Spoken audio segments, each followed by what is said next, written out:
Tonight, as you settle into this quiet moment, perhaps you recognize that familiar weight pressing against your chest. It's the exhaustion that comes from a day spent explaining yourself to others, reaching across invisible distances with your words, hoping someone might finally understand the depths of your intentions, the purity of your heart, the reasons behind your choices. You've felt it before, haven't you? That bone-deep weariness that settles in after you've spent precious energy translating your soul into language others might accept, only to find that the more you explain, the more misunderstood you become. If this message resonates with you so far, please take a second to like the video and subscribe, but only if you feel gently called to do so.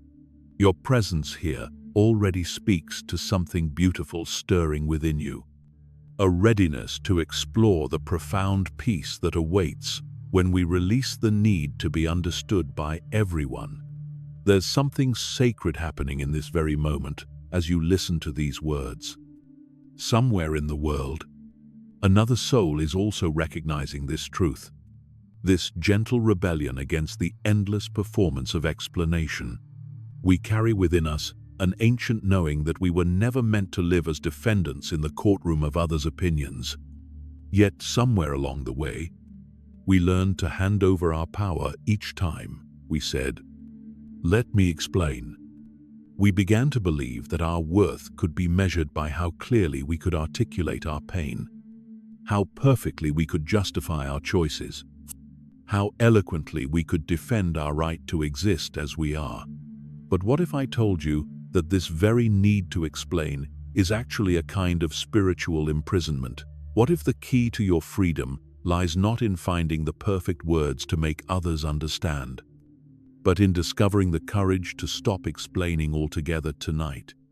As you rest in this space between day and night, between the noise of the world and the silence of your soul, we're going to explore together what happens when you finally release this burden you've been carrying.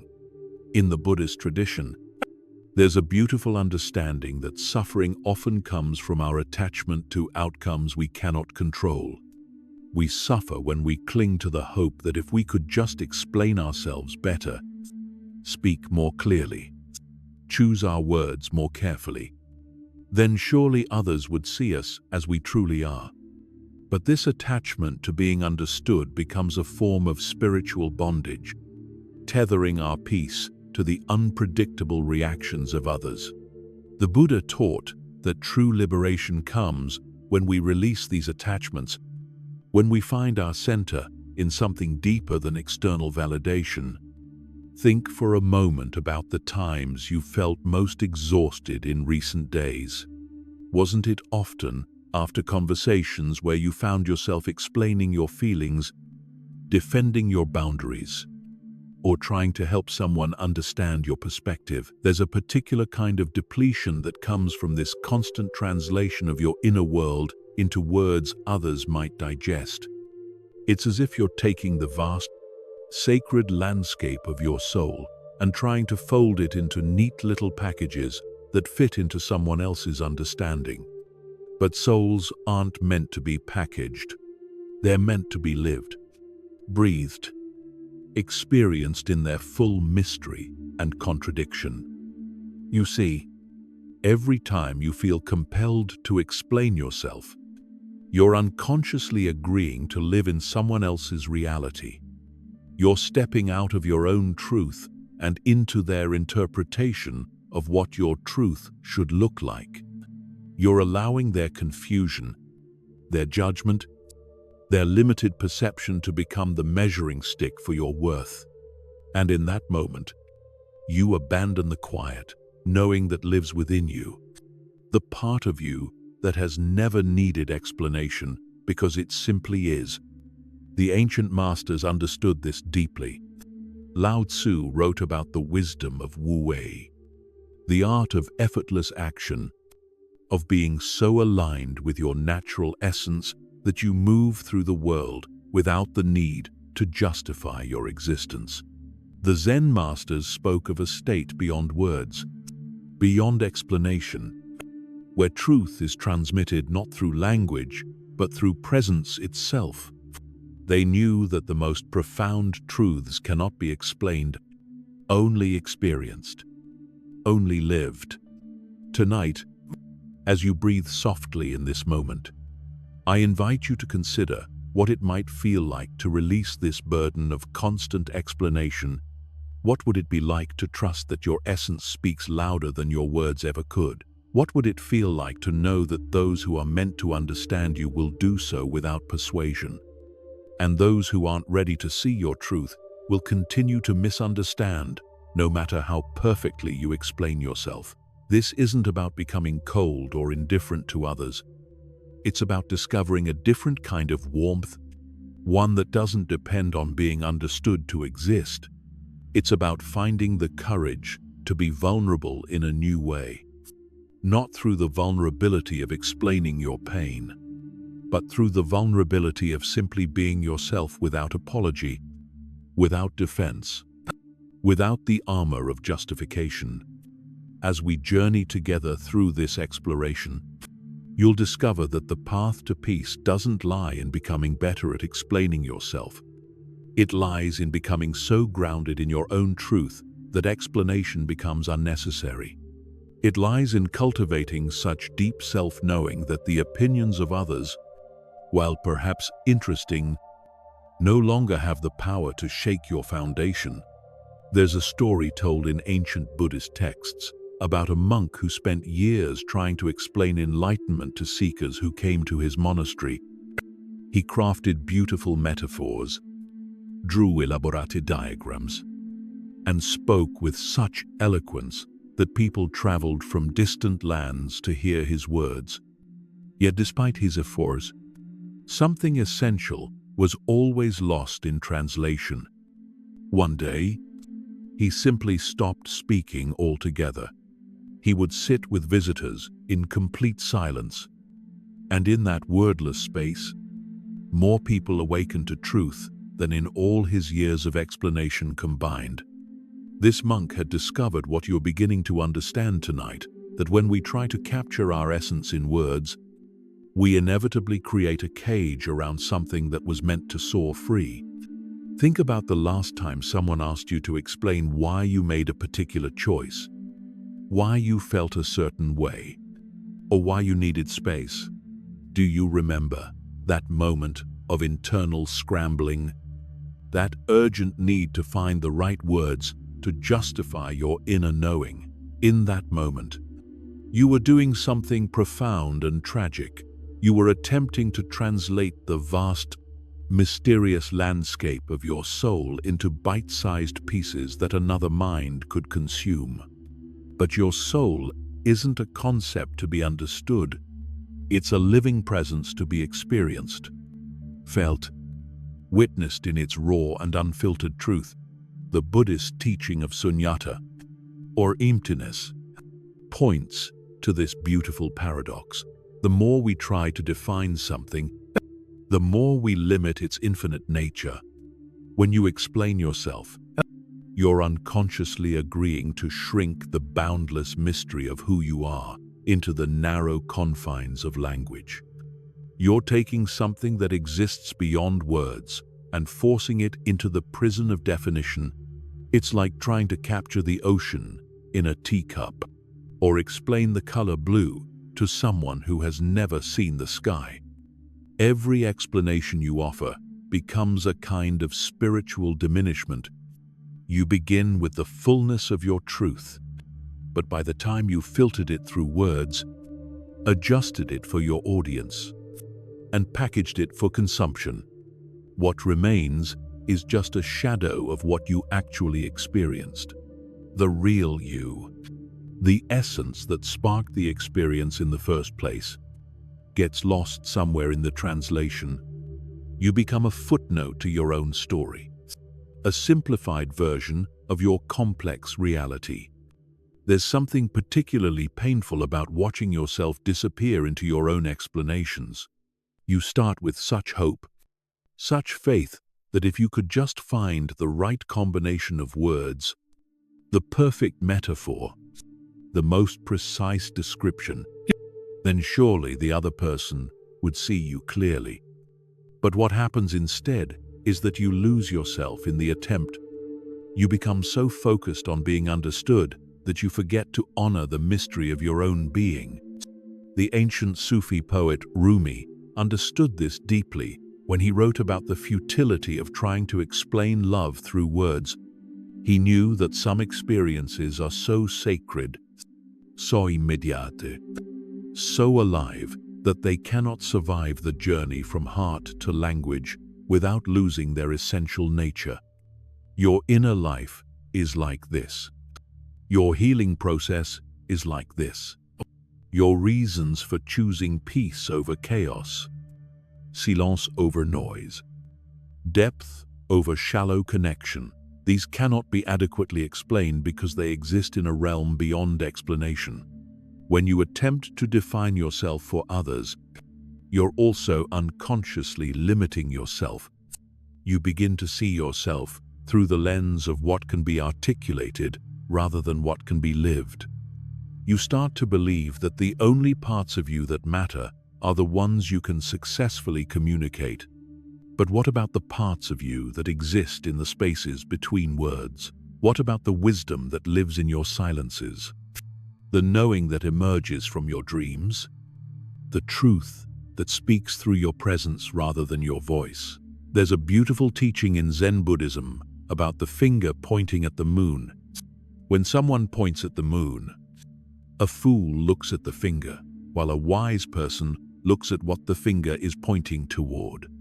Your explanations are like fingers pointing at the moon of your true nature. When people focus on your words, they're missing the essence that your words are attempting to indicate. And when you become overly attached to making your words perfect, you too lose sight of the moon. This is why the most awakened beings throughout history have often been people of few words. They understood that presence speaks louder than explanation, that being communicates more clearly than describing, that silence often carries more truth than the most eloquent speech. They learned to trust that their essence would reach those who were ready to receive it, without the need for elaborate justification or defense. Tonight, as you rest in this understanding, notice how it feels to imagine yourself beyond the need to explain. What would it be like to trust so deeply in your own truth that you no longer felt compelled to translate it for others? What would it feel like to know that your worth isn't dependent on how clearly you can articulate your value? You sense the relief that comes with releasing the impossible task of making everyone understand you. The path forward isn't about becoming better at explanation. It's about becoming so intimate with your own truth that you no longer need external validation to know its reality. It's about cultivating such deep trust in your inner knowing that the opinions and misunderstandings of others become like weather passing through the sky of your awareness, noticed, perhaps, but not capable of shaking the mountains of your peace. In this space of non-explanation, something beautiful begins to emerge. You start to remember who you were before you learned to perform your identity for others. You begin to rediscover the parts of yourself that were never meant to be understood, only lived. There's a moment that arrives in every conversation when you feel it happening, the subtle shift where your power begins to leak away like water through cupped hands. It happens so quietly you might not even notice at first. Someone questions your choice, challenges your boundary, or simply looks at you with that particular expression of confusion, and suddenly you find yourself reaching for words to justify what felt so clear just moments before. In that instant, you've unconsciously handed over the keys to your inner kingdom. You've agreed to let someone else's understanding become the measure of your truth's validity. The Buddha spoke often about the nature of suffering, And one of the most subtle forms of suffering he identified was this: the moment we make our peace dependent on external conditions. When you explain yourself to gain approval, understanding, or even just to stop someone's judgment, you're placing your inner tranquility in their hands. You're saying, without words, that their comprehension is more important than your own knowing. You're making them the authority over your inner world, the judge of whether your feelings are justified, your choices valid, your boundaries reasonable. But consider this: what gives another person the right to demand an explanation for your soul's choices? What makes their understanding so precious that you would sacrifice your peace to obtain it? There's something profound happens when you truly grasp this question.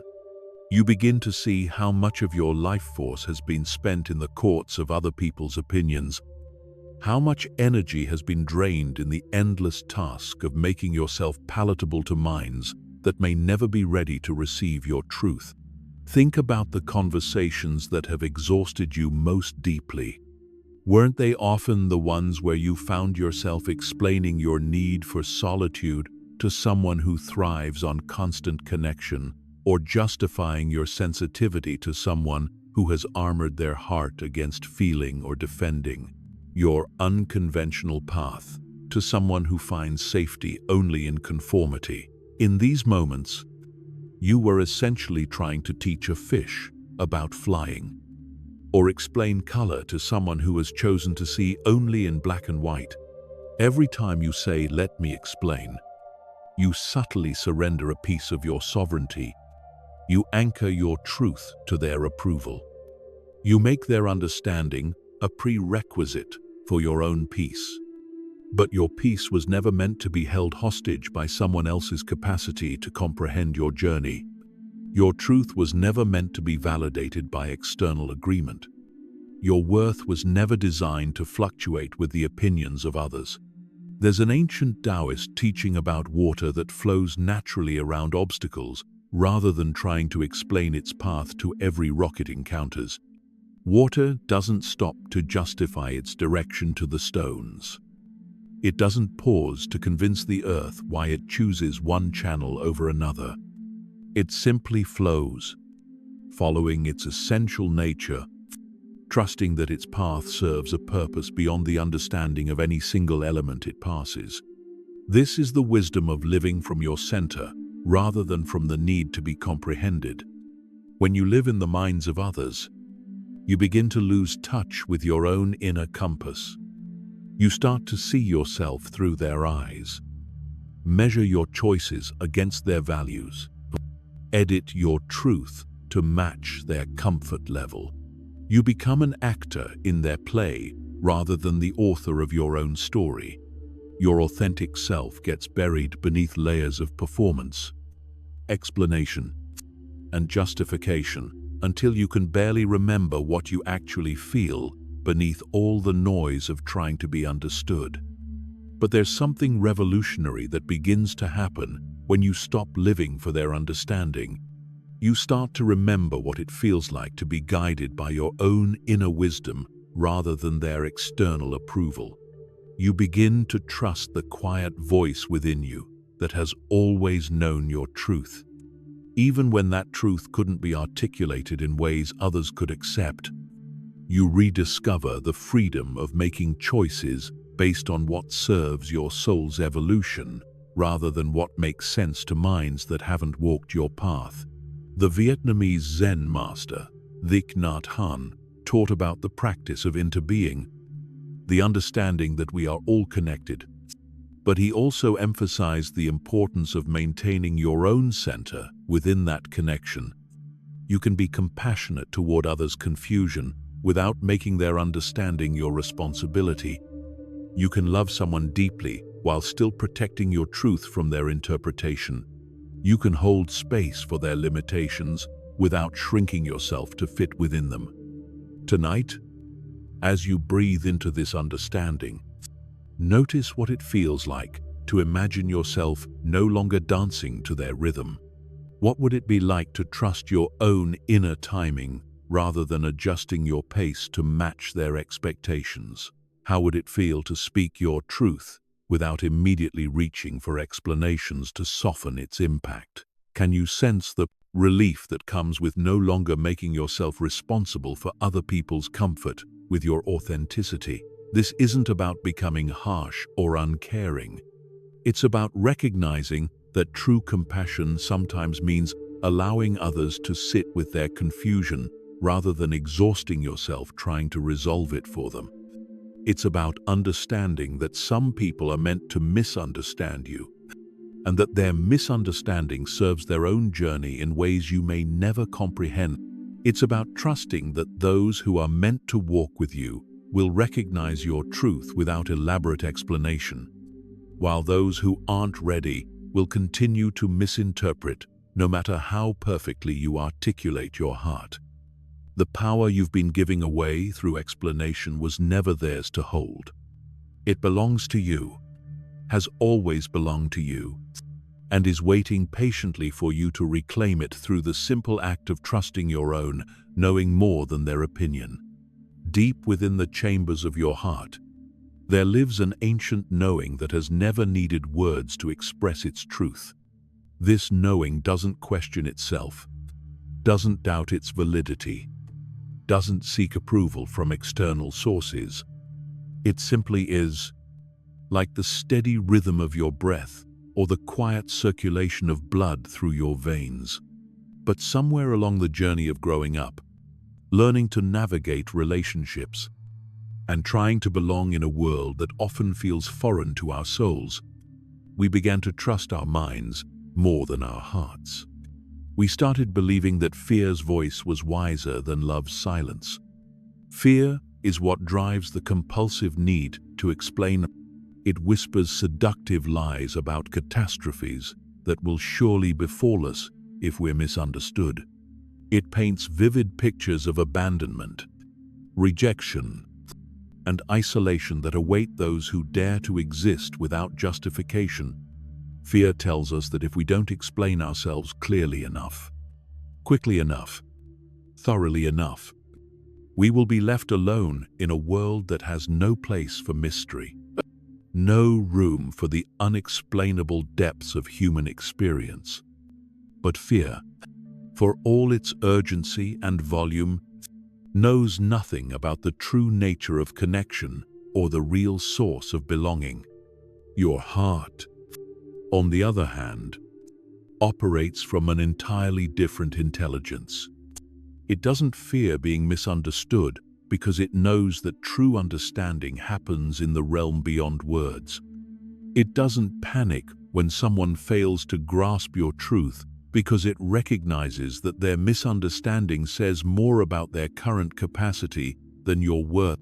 Your heart has never needed to defend itself because it knows that authentic love doesn't require explanation. It simply recognizes itself wherever it appears. There's a beautiful teaching in Buddhism about the two arrows of suffering. The first arrow is the initial experience of pain or discomfort. The second arrow is the suffering we create through our resistance to that experience. Our stories about what it means, our desperate attempts to avoid or explain it away. When someone misunderstands you, that's the first arrow. But when you exhaust yourself trying to correct their misunderstanding, when you lose sleep crafting the perfect explanation, when you replay conversations endlessly in your mind, searching for better words, that's the second arrow. The heart knows how to receive the first arrow with grace. It's the mind, driven by fear, that creates the second. Fear operates from a place of scarcity. It believes there isn't enough understanding to go around, that you must fight for your share of comprehension, that you must earn your right to be seen clearly. Fear makes you believe that every misunderstanding is a threat to your existence, every judgment a verdict on your worth. It convinces you that if you don't explain yourself, terrible things will happen. People will leave. Opportunities will be lost.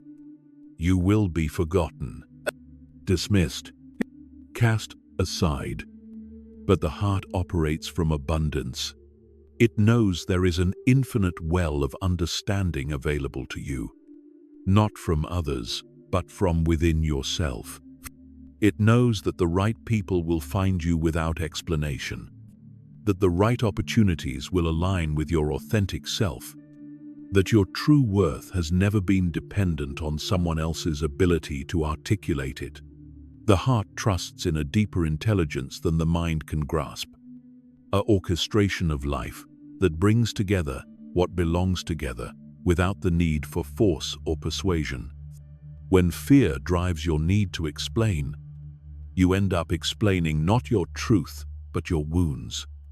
You speak from the place of the frightened child within you, who learned that love was conditional, that acceptance required performance, that belonging demanded conformity. This wounded part of you believes that if you can just say the right thing in the right way, you can finally receive the love and understanding you've been seeking. But love that requires explanation isn't really love at all. It's negotiation. It's transaction. It's the fragile agreement to be accepted in exchange for making yourself small enough to fit someone else's understanding. True love, the kind your heart recognizes and responds to, doesn't need explanation because it speaks the same language you do. It recognizes your essence without translation. It sees your truth without demonstration. It honors your path without needing a map of where you've been or where you're going. This love exists, and it's available to you, but you won't find it by explaining yourself to people who speak a different spiritual language. The ancient masters understood this distinction between fear and love, between mind and heart, between the frantic energy of explanation and the peaceful presence of being. Lao Tzu spoke of the sage who teaches without words, who influences without action, who leads without explanation. The Buddha emphasized again and again that suffering comes from our attachments, including our attachment to being understood by others. Jesus taught that those who have ears to hear will hear, implying that forcing understanding on deaf ears is futile and exhausting. Tonight, as you rest in this exploration, take a moment to feel the difference between these two energies within you. Notice the tight, urgent feeling that arises when fear drives your need to explain. Feel how it constricts your breathing, tenses your shoulders, speeds up your thoughts. Then drop down into your heart space. Feel the natural spaciousness there, the quiet confidence, the deep knowing that needs no validation from external sources. This is your true home, the place from which all authentic action emerges. Your heart doesn't care if they understand your need for solitude because it knows that solitude serves your soul's evolution. Your heart doesn't worry about explaining your sensitivity because it recognizes sensitivity as a gift, not a flaw requiring justification. Your heart doesn't need to defend your unconventional choices because it trusts that you're being guided by an intelligence greater than consensus opinion. When you learn to distinguish between fear's desperate explanations and love's peaceful presence, you begin to reclaim your power from the exhausting cycle of justification and defense. In the deepest chambers of Buddhist monasteries, there exists a quality of silence that transforms everyone who enters. It's not merely the absence of sound, but the presence of something far more profound, a stillness so complete that it seems to heal wounds you didn't even know you carried. This is the same stillness that awaits you when you finally release the exhausting pursuit of external understanding and turn your attention inward to the vast, unexplored territory of your own being. True healing, the kind that touches the very core of who you are, has never been an external dialogue. It has always been an inward journey into the sacred silence where your soul remembers its wholeness. Most of us have been conditioned to believe that healing happens in conversations, in therapy sessions where we excavate our pain with words, in late-night talks with friends where we dissect our experiences until we understand them intellectually. While these external processes can certainly offer support and insight, they are not where the deepest healing actually occurs. The profound transformation that your soul seeks happens in the wordless spaces, in the moments when you stop trying to make sense of your experience and simply allow yourself to be held by the mysterious intelligence that orchestrates your healing without any input from your conscious mind. There's something revolutionary about recognizing that your healing doesn't require an audience. The modern world has somehow convinced us that transformation must be witnessed to be real, that growth must be documented to be valid, that healing must be articulated to be meaningful. But the most profound changes happen in the privacy of your inner landscape, in the quiet moments when you finally stop performing your recovery and start actually recovering. It happens when you cease explaining your journey to others and begin experiencing it fully for yourself. Think about the times in your life when you felt the deepest sense of healing. Weren't they often in moments of complete solitude? Perhaps it was during a walk in nature, when suddenly the weight you'd been carrying seemed to lift without explanation. Maybe it was in the shower when tears came without warning, washing away something you hadn't even realized you were holding. Or perhaps it was in those liminal moments between sleep and waking when your soul seemed to reorganize itself without any conscious effort on your part. These experiences of healing require no words, no witnesses, no external validation to be profoundly transformative. The Buddhist concept of noble silence points to this truth. It's not simply about not speaking, but about creating space for a deeper wisdom to emerge. When you stop filling every moment with explanations, justifications, and narratives about your experience, you create room for something far more intelligent than your thinking mind to guide your healing process. You allow the innate wisdom of your being to work its magic without interference from the part of you that believes it needs to understand and control everything. Healing is not an intellectual pursuit. You cannot think your way out of trauma. You cannot analyze your way into peace. You cannot explain your way to wholeness. These are matters of the heart and soul, realms that operate according to laws that the rational mind cannot comprehend. When you try to heal through explanation, you're essentially asking your brain to fix what it cannot even perceive. It's like asking your eyes to hear music or your ears to see color. The tools don't match the task. Instead, healing happens when you create conditions of stillness that allow your natural regenerative capacity to function.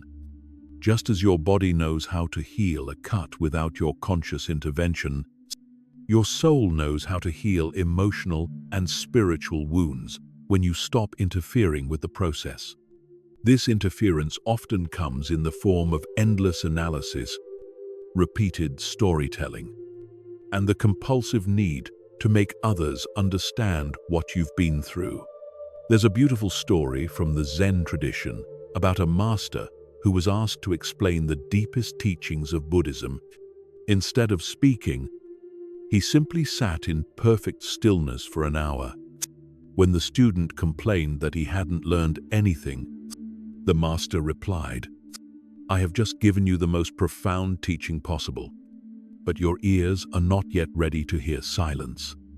Your healing is like this teaching. It exists in the spaces between your thoughts, in the gaps between your words, in the stillness that emerges when you stop trying so hard to fix yourself. This doesn't mean you should avoid all support or never speak about your experiences. It means recognizing that the core of your healing happens in solitude, in the intimate relationship between you and the mystery of your own being. It means understanding that while others can witness your journey, they cannot walk it for you. While they can offer sympathy, they cannot provide the deep acceptance of yourself that only you can give. While they can listen to your story, they cannot rewrite your relationship with your own experience. Tonight, as you breathe into this understanding, notice what it feels like to imagine healing without the need for external validation. What would it be like to trust that your recovery is real even if no one else acknowledges it? How would it feel to know that your transformation doesn't require documentation or explanation to be profound? Can you sense the relief that comes with releasing the burden of making your healing comprehensible to others? In the Buddhist tradition, there's a teaching about the middle way, finding balance between extremes. Applied to healing, this means finding the balance between seeking appropriate support and becoming dependent on external validation for your sense of progress. It means learning to value the insights that come from within as much as those that come from without. It means trusting the slow, mysterious process of your soul's restoration, even when it doesn't look like what others expect healing to look like. The inward stillness that facilitates true healing doesn't wait for applause. It doesn't require approval. It simply is. Like a spring of fresh water that flows, whether anyone is there to drink from it or not. There's a profound tragedy that unfolds each time you attempt to translate the sacred language of your inner experience into words that others might understand. It's like trying to capture a symphony in a single note, or explain the vastness of the ocean by describing a single drop of water. Something essential is always lost in translation. Something irreplaceable, diminished in the desperate attempt to make the infinite comprehensible to the finite mind. What you experienced in its fullness becomes a shadow of itself, once filtered through the limitations of language and shaped by the need to be understood. The Buddha spoke of the ineffable nature of enlightenment, how the deepest truths cannot be spoken because they exist beyond the realm of words. Your own spiritual experiences, your moments of profound knowing, your instances of deep healing, they all partake of this same ineffable quality. When you try to explain these sacred moments to others, you're not actually sharing your truth. You're sharing a translation of your truth. And every translation involves loss, compromise, reduction. Consider what happens when someone asks you to explain why you chose to leave a relationship that appeared perfect from the outside. How do you capture, in words, the subtle sense of spiritual suffocation you felt? How do you articulate the way your soul seemed to wither in the presence of someone who loved you but couldn't truly see you? How do you describe a profound loneliness of being with someone who understood your mind but remained a stranger to your heart? The words you reach for will always fall short because the experience itself exists in dimensions that language cannot access. The more you try to explain such experiences, the more diluted they become. You find yourself simplifying complex emotional landscapes into digestible sound bites. You reduce profound spiritual insights to psychological concepts. You compress the mysterious workings of your soul into rational frameworks that others can grasp. And with each reduction, each simplification, each compromise, you move further away from the truth of what you actually lived and closer to a version that fits within the narrow confines of conventional understanding. This dilution is particularly painful because it happens to your most sacred experiences first. The moments when you felt most alive, most connected to your authentic self, most aligned with your deepest purpose. These become the hardest to explain and therefore the most vulnerable to distortion. You end up defending not what you actually experienced, but what you've managed to salvage from that experience after running it through the filter of explanation. There's something deeply heartbreaking about watching yourself disappear into your own attempts at clarity. You begin with such rich, complex, multidimensional truth, and by the time you've finished explaining it, what remains is just a pale outline of what was once vibrantly alive. It's like pressing a flower between the pages of a book. The form might be preserved, but the essence, the life force, the living beauty that made the flower what it was, all of that is gone. People don't hear you through your words anyway. They hear you through the filter of their own experiences, wounds, expectations, and limitations. What reaches their ears is not your truth, but their interpretation of your truth, colored by their own unhealed places and unconscious projections. They might nod in understanding, but what they're understanding is often something quite different from what you actually meant to convey. The connection you thought you created through explanation turns out to be an illusion, a meeting of misconceptions rather than a true recognition of souls. This is why the ancient wisdom traditions have always emphasized direct experience over intellectual understanding. The Zen masters knew that enlightenment couldn't be explained, only pointed toward. The Sufi mystics understood that divine love couldn't be described, only tasted. The Buddhist monks recognized that the nature of reality couldn't be captured in concepts, only realized through direct insight. They all knew what you're beginning to understand, that the most important truths in life exist beyond the reach of explanation. When you attempt to explain your spiritual insights, your intuitive knowings, your soul's deeper callings, you're essentially trying to drag the sacred into the profane realm of ordinary conversation. You're taking something that belongs in the temple of your inner experience and placing it on the marketplace of public opinion. The sacred cannot survive this transition intact. It wasn't meant to be commodified, analyzed, or made palatable for mass consumption. The tragedy deepens when you start to doubt your own experience because you cannot explain it adequately. You begin to think that if you can't make others understand something, perhaps it wasn't real or important in the first place. You start to edit your experiences based on how well they can be communicated rather than how deeply they were felt. You begin to live for what can be explained rather than what can be experienced. And in doing so, you gradually disconnect from the mysterious, inexplicable aspects of your being that often contain the greatest wisdom. Tonight, as you rest in this recognition, notice how it feels to acknowledge the futility of translation. Can you sense the relief that comes with admitting that some of your most precious experiences were never meant to be shared through words? How does it feel to honor the sacred privacy of your inner world? To recognize that not everything needs to be understood by others to be profoundly meaningful. There's a beautiful freedom in accepting that your deepest truths exist beyond explanation. It releases you from the impossible task of making the mysterious comprehensible, the sacred ordinary, the infinite finite.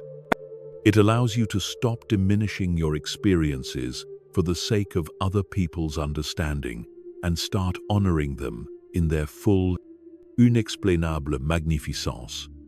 The most profound aspects of your journey were never meant to be explained. They were meant to be lived, felt, integrated, and allowed to transform you from the inside out. In the wordless sanctuary of your own becoming, step outside on any morning and witness the profound teaching that nature offers without words. The sun rises without explaining its purpose to the darkness. The flowers bloom without justifying their beauty to the weeds.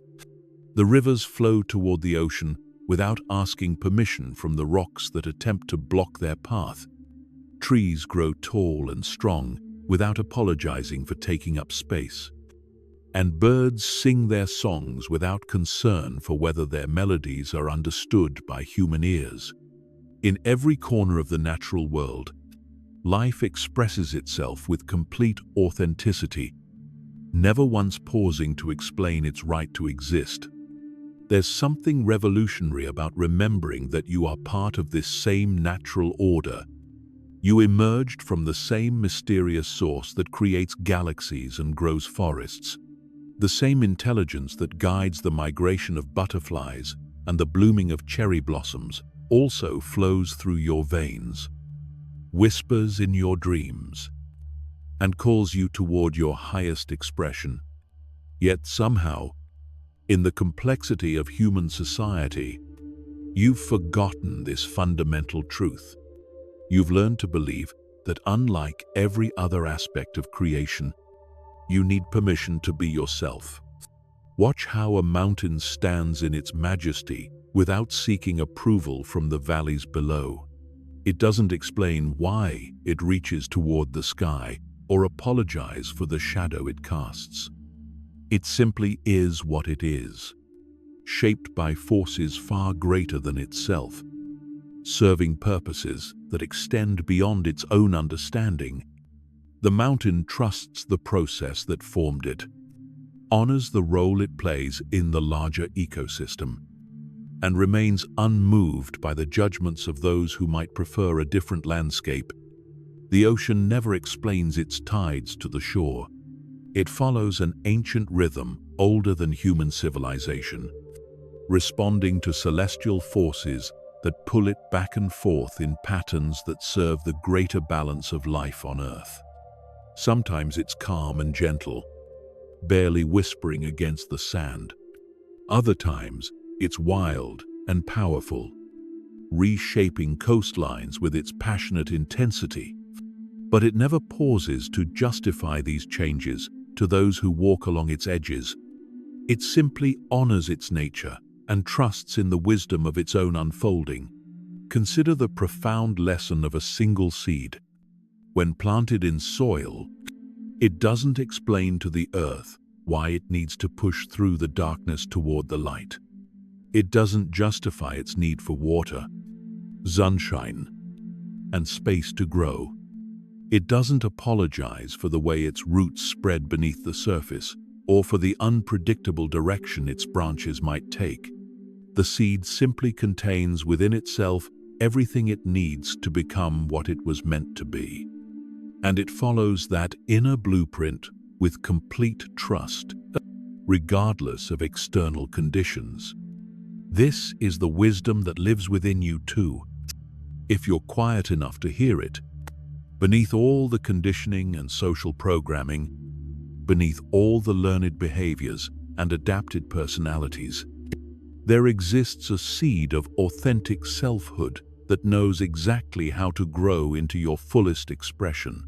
This essential self doesn't need explanation or justification. It doesn't require external validation to know its worth. It simply needs space, nourishment, and the freedom to unfold according to its own inner timing. The Buddhist teaching of Buddha nature points to this same truth. Every being contains within them the seed of awakening, the potential for complete realization of their true nature. This Buddha nature doesn't need to be explained to exist. It doesn't need to be understood by others to be real. It doesn't need permission from external authorities to begin its journey toward full expression. It simply needs to be honored, cultivated, and allowed to manifest according to its own organic wisdom. Look at how clouds form and dissolve across the sky, without explaining their shapes to the earth below. They follow patterns of air pressure and temperature, moisture and wind, creating temporary formations that serve purposes in the atmospheric dance of weather and climate. Some clouds bring gentle rain to thirsty gardens. Others create dramatic storms that clear the air and refresh the landscape. But none of them pause to justify their formation or apologize for their dissolution. They simply participate in the larger rhythms of the natural world. This is how you were meant to live, as a natural force, following your own authentic patterns, responding to the deeper currents of your soul's purpose, manifesting in ways that serve not just your individual growth, but the larger ecosystem of consciousness of which you're a part. When you stop explaining yourself and start trusting your own nature, you begin to move with the same graceful inevitability as rivers flowing toward the sea. The ancient Taoist concept of Wu Wei, often translated as effortless action, points to this natural way of being. It's the art of moving in harmony with your essential nature, rather than forcing yourself to fit into patterns that feel foreign to your soul. When you try to explain yourself constantly, you're moving against this natural flow. You're creating friction where there could be grace, struggle where there could be ease. Tonight, as you breathe into this understanding, imagine what it would feel like to move through your life with the same natural authenticity as a tree growing towards sunlight. What would it be like to trust your own organic timing, rather than explaining yourself to those who demand immediate comprehension? How would it feel to honor your own seasons of growth and rest without justifying them to others who operate according to different rhythms? Nature teaches us that the most profound forms of existence don't spend their energy being understood. They spend it being true to their essential nature, contributing to the larger web of life through their authentic expression rather than their ability to be explained. You are part of this same web, called to the same authentic expression, worthy of the same trust in your own unfolding that you readily give to every flower that blooms. Within the architecture of your being, there exist two distinct residents: the ego that desperately needs to be understood, and the essence that is content simply to exist. Learning to distinguish between these two voices is perhaps one of the most liberating recognitions you can make in this lifetime. The ego speaks from a place of insufficiency, constantly seeking external validation to confirm its worth. It pleads, argues, justifies, and explains because it believes that without others' understanding, it might cease to exist. But your essence operates from an entirely different foundation, one of inherent completeness that requires no external confirmation to know its own reality. The ego is like a skilled attorney, always preparing its case, gathering evidence of your worthiness, crafting arguments for your right to be loved and accepted. It spends enormous amounts of energy building defenses, anticipating attacks, and rehearsing explanations for every choice you make. This part of you believes that life is a courtroom where you must constantly prove your innocence, justify your decisions, and earn your place through eloquent self-advocacy. The ego's voice is urgent, anxious, and exhausting because it operates from the fundamental belief that you are not enough as you are. But beneath this constant chatter of self-justification lives something far more profound and peaceful. Your essence doesn't argue because it knows argument is unnecessary. It doesn't plead because it understands that genuine love cannot be convinced into existence. It doesn't explain because it recognizes that true understanding happens beyond the realm of words. Your essence simply radiates its truth like a candle radiates light, not to prove anything, but because radiation is its natural function. When you speak from essence, your words carry a different quality entirely. They don't push or pull, demand or defend. They simply share what is true without attachment to how that truth is received. There's a spaciousness in this kind of communication, a freedom that comes from not needing others to agree with you in order for you to remain at peace with yourself. You can express your thoughts, feelings, and perspectives while remaining completely detached from others' responses to them. The difference between ego and essence becomes particularly clear in moments of conflict or misunderstanding. The ego immediately jumps into defensive mode, scrambling to correct the record, to set things straight, to make sure everyone understands your side of the story. It cannot rest until every misperception has been addressed, every judgment refuted, every criticism answered.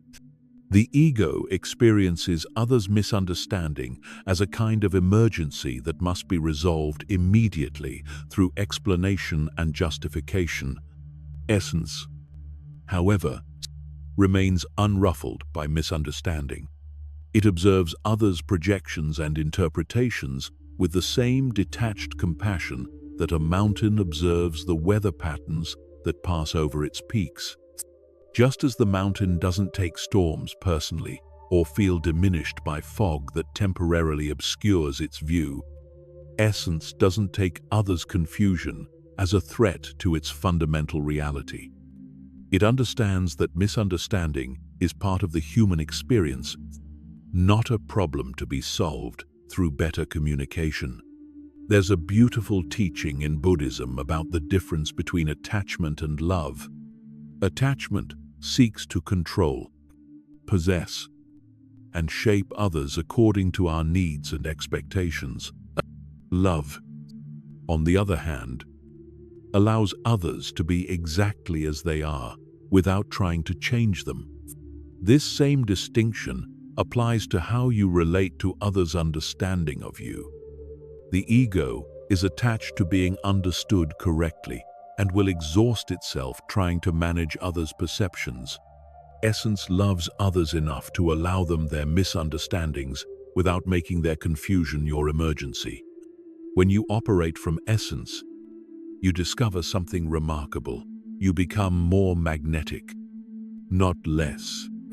People are drawn to those who are comfortable in their own skin, who don't need external validation to feel secure in their worth. There's something deeply attractive about someone who can remain centered and peaceful regardless of whether others understand them.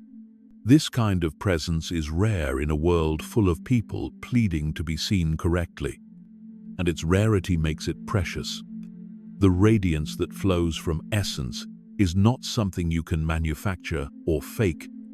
It emerges naturally when you stop using your energy to defend yourself and start using it to simply be yourself. It's like the difference between a flashlight that requires batteries and effort to produce light, and the sun that shines effortlessly because shining is its nature.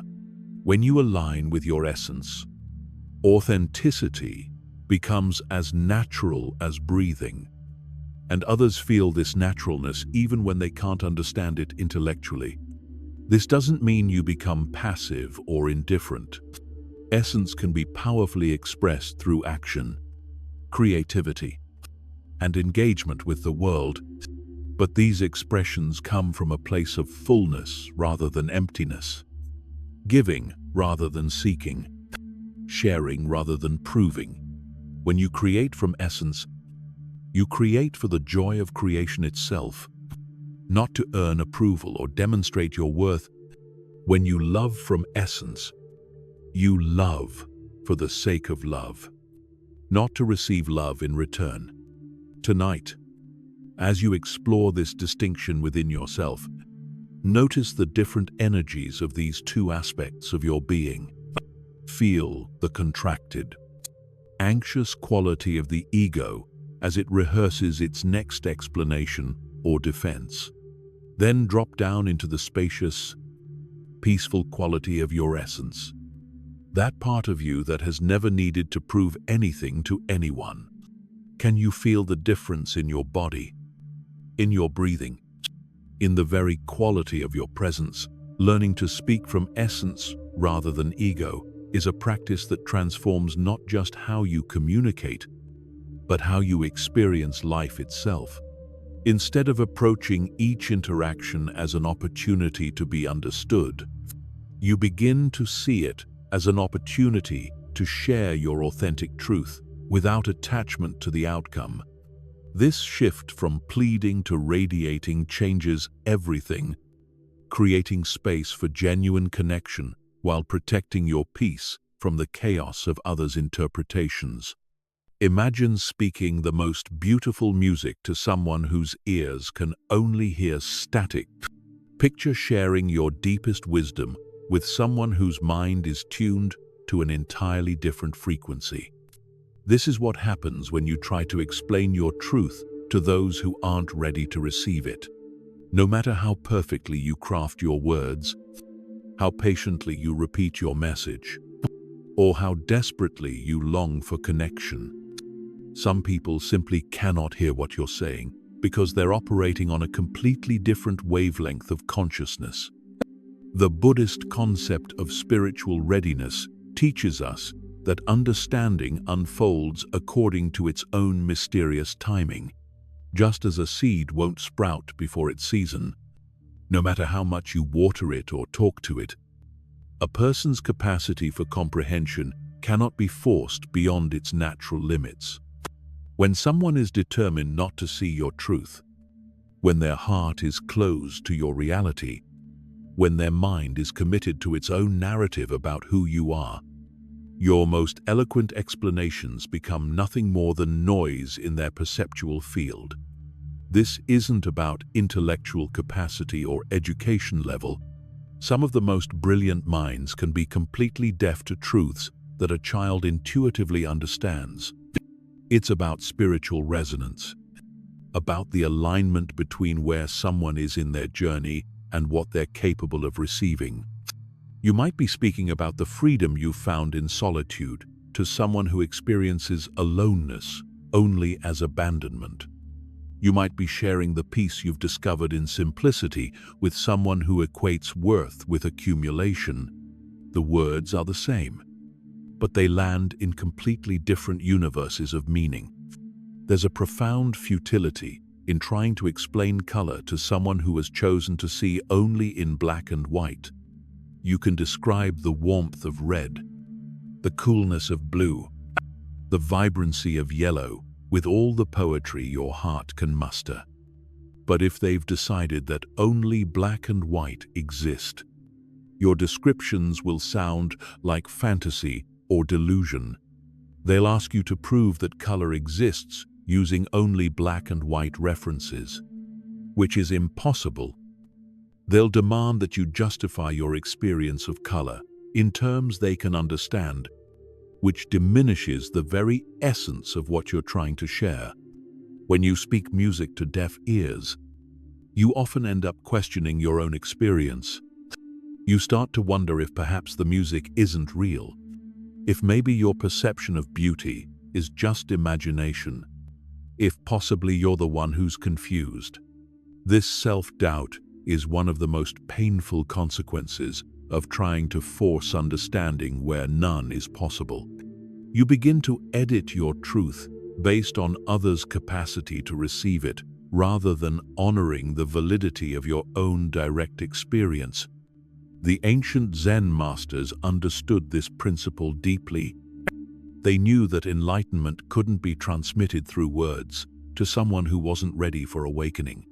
Instead, they developed skillful means, indirect methods of pointing toward truth that might spark recognition in a prepared mind. But they never exhausted themselves trying to convince the unprepared.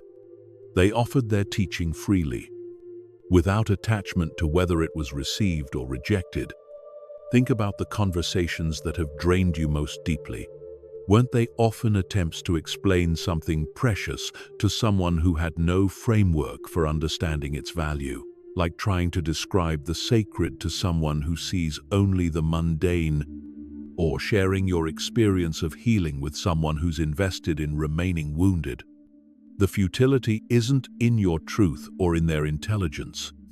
It's in the mismatch between what you're offering and what they're capable of receiving in that moment. This recognition can be initially heartbreaking. You realize how many precious hours you've spent trying to translate your soul's language into dialects that others could understand, only to discover that the translation is impossible because they're speaking an entirely different spiritual language. But this heartbreak gives way to something much more liberating: the understanding that their inability to hear you says nothing about the validity of your truth and everything about their current capacity. There's an ancient Sufi teaching about casting pearls before swine. It's not a judgment about the inherent worth of either pearls or swine, but a recognition that trying to share something precious with those who cannot recognize its value is wasteful for everyone involved. The pearls don't become less valuable because they're not appreciated, and the swine aren't evil for preferring what nourishes them. It's simply a mismatch of need and offering. When you finally accept this reality, something beautiful happens. You stop wasting your energy trying to convince people who aren't ready to be convinced. You stop diminishing your truth to make it palatable for those who can only digest spiritual fast food. You begin to trust that your authentic expression will find its way to those who are tuned to the same frequency, while allowing others to continue their journey at their own pace. This doesn't mean becoming cold or dismissive toward those who don't understand you. It means offering your truth with open hands rather than clenched fists. It means sharing what's real for you without demanding that others make it real for them. It means speaking your music, knowing that those with ears to hear will be nourished by it, while those who aren't ready will simply hear silence.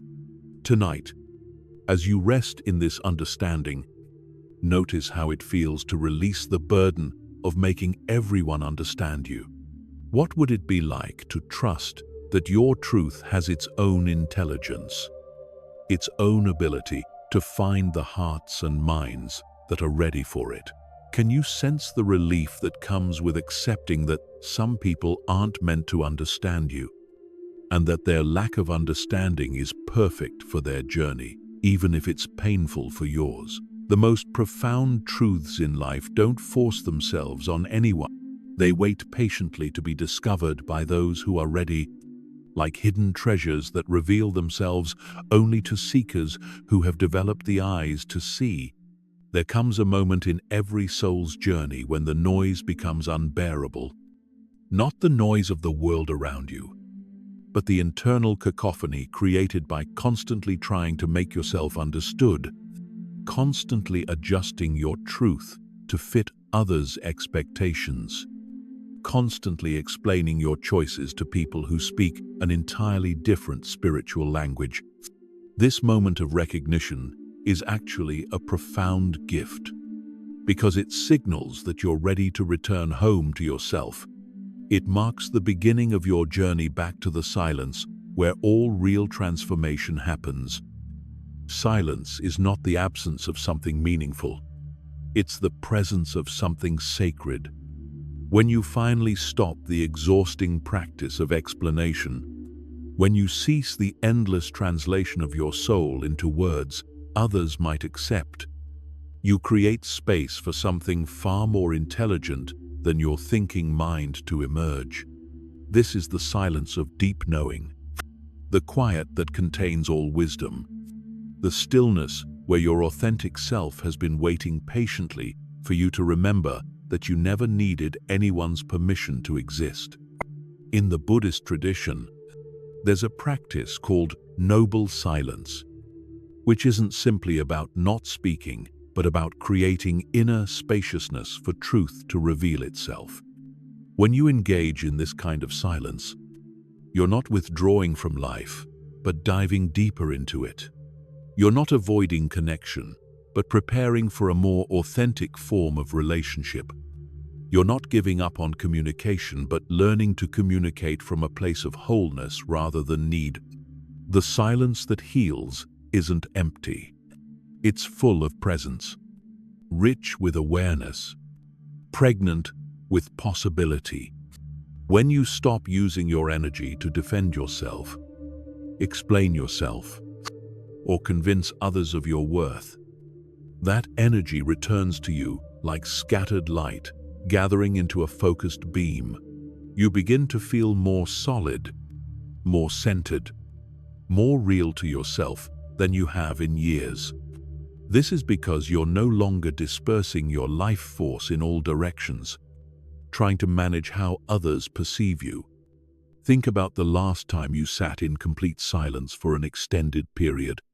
Not the silence of emptiness or depression, but the silence of deep peace. Perhaps it was during meditation, or while walking in nature, or in those precious moments between sleep and waking. In that silence, didn't you sense something profound, a knowing that exists beyond words? A wisdom that doesn't need to be articulated to be real. A sense of completeness that requires no external validation. This is the silence that's always available to you, but it gets drowned out by the constant noise of explanation. Every time you feel compelled to justify your choices, defend your boundaries, or convince someone of your intentions, you move away from this centered silence and into the chaotic realm of other people's opinions. You leave your own peaceful kingdom to enter the battlefield of their interpretations. When you return to silence, you remember something essential. You have been whole all along. The part of you that feels broken, misunderstood, or inadequate is just a story you've been telling yourself based on others' reactions to your authentic expression. But your true nature has never been damaged by anyone's misunderstanding. It has been waiting in the silence, complete and perfect, for you to stop looking for yourself in the mirror of other people's comprehension. The ancient masters knew that the deepest teachings happen in silence. Words can point toward truth, but they cannot contain it. Explanations can describe the path, but they cannot walk it for you. Understanding can illuminate concepts, but it cannot create the direct experience that transforms everything. This is why the most profound spiritual traditions have always emphasized practices that lead beyond words into direct knowing. Reconnecting with your center through silence isn't about becoming isolated or withdrawn from life. It's about finding the unshakable foundation within yourself that allows you to engage with the world from a place of strength rather than need. When you're centered in your own truth, you can be genuinely present with others without losing yourself in their reactions. You can offer your authentic gifts without being attached to how they're received. This centered silence also changes the quality of your relationships. Instead of attracting people who are drawn to your performance, your explanations, or your willingness to shrink yourself to fit their expectations, you begin to magnetize those who resonate with your authentic essence. These connections feel different because they're based on genuine recognition rather than negotiated understanding. They don't require constant maintenance through explanation because they're rooted in something deeper than conceptual agreement. There's a beautiful paradox in this return to silence. The less you explain yourself, the more clearly you're understood by those who matter. The less you defend your truth, the more powerfully it radiates. The less you try to convince others of your worth, the more your inherent value becomes apparent to those with eyes to see. This happens because silence removes all the static, all the desperate energy that actually obscures your authentic essence.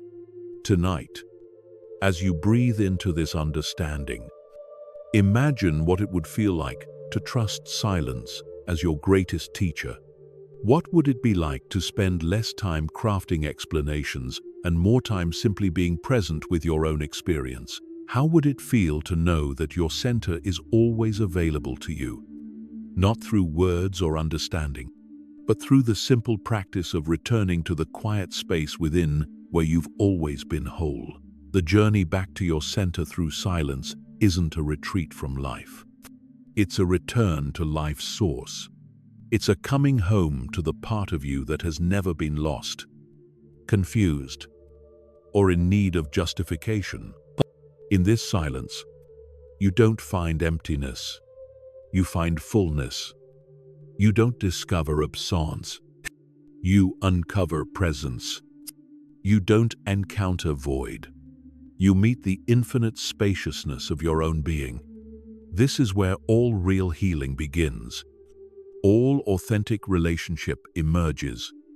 All genuine transformation takes root, not in the noise of explanation, but in the profound intelligence of sacred silence. There's a profound shift that occurs when you finally realize that your worth has nothing to do with how well you can defend yourself. For so long, you may have believed that your value was somehow connected to your ability to argue your case, to present compelling evidence for your choices, to win others over with the eloquence of your explanations. But this belief keeps you trapped in an exhausting cycle where your peace depends on your performance, where your sense of self-worth fluctuates with others' approval or disapproval of your justifications. True freedom begins when you understand that alignment with your authentic self is more important than gaining agreement from others. This alignment isn't about being right in some argumentative sense. It's about being true to the deep knowing that guides you from within, even when that knowing leads you down paths that others cannot understand or support. It's about trusting the wisdom of your own soul more than the opinions of those who haven't walked your journey. When you live in alignment with your essence, something remarkable happens. You stop feeling the compulsive need to convince others because you're so clear about what's true for you that external validation becomes irrelevant. It's like being so certain that the sky is blue that you don't feel threatened when someone insists it's purple.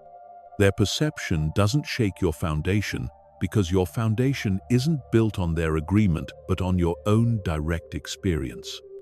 This alignment brings with it a quality that many people mistake for arrogance, but it's actually the opposite. Arrogance argues. Arrogance defends. Arrogance needs to prove itself right by making others wrong. But alignment simply is.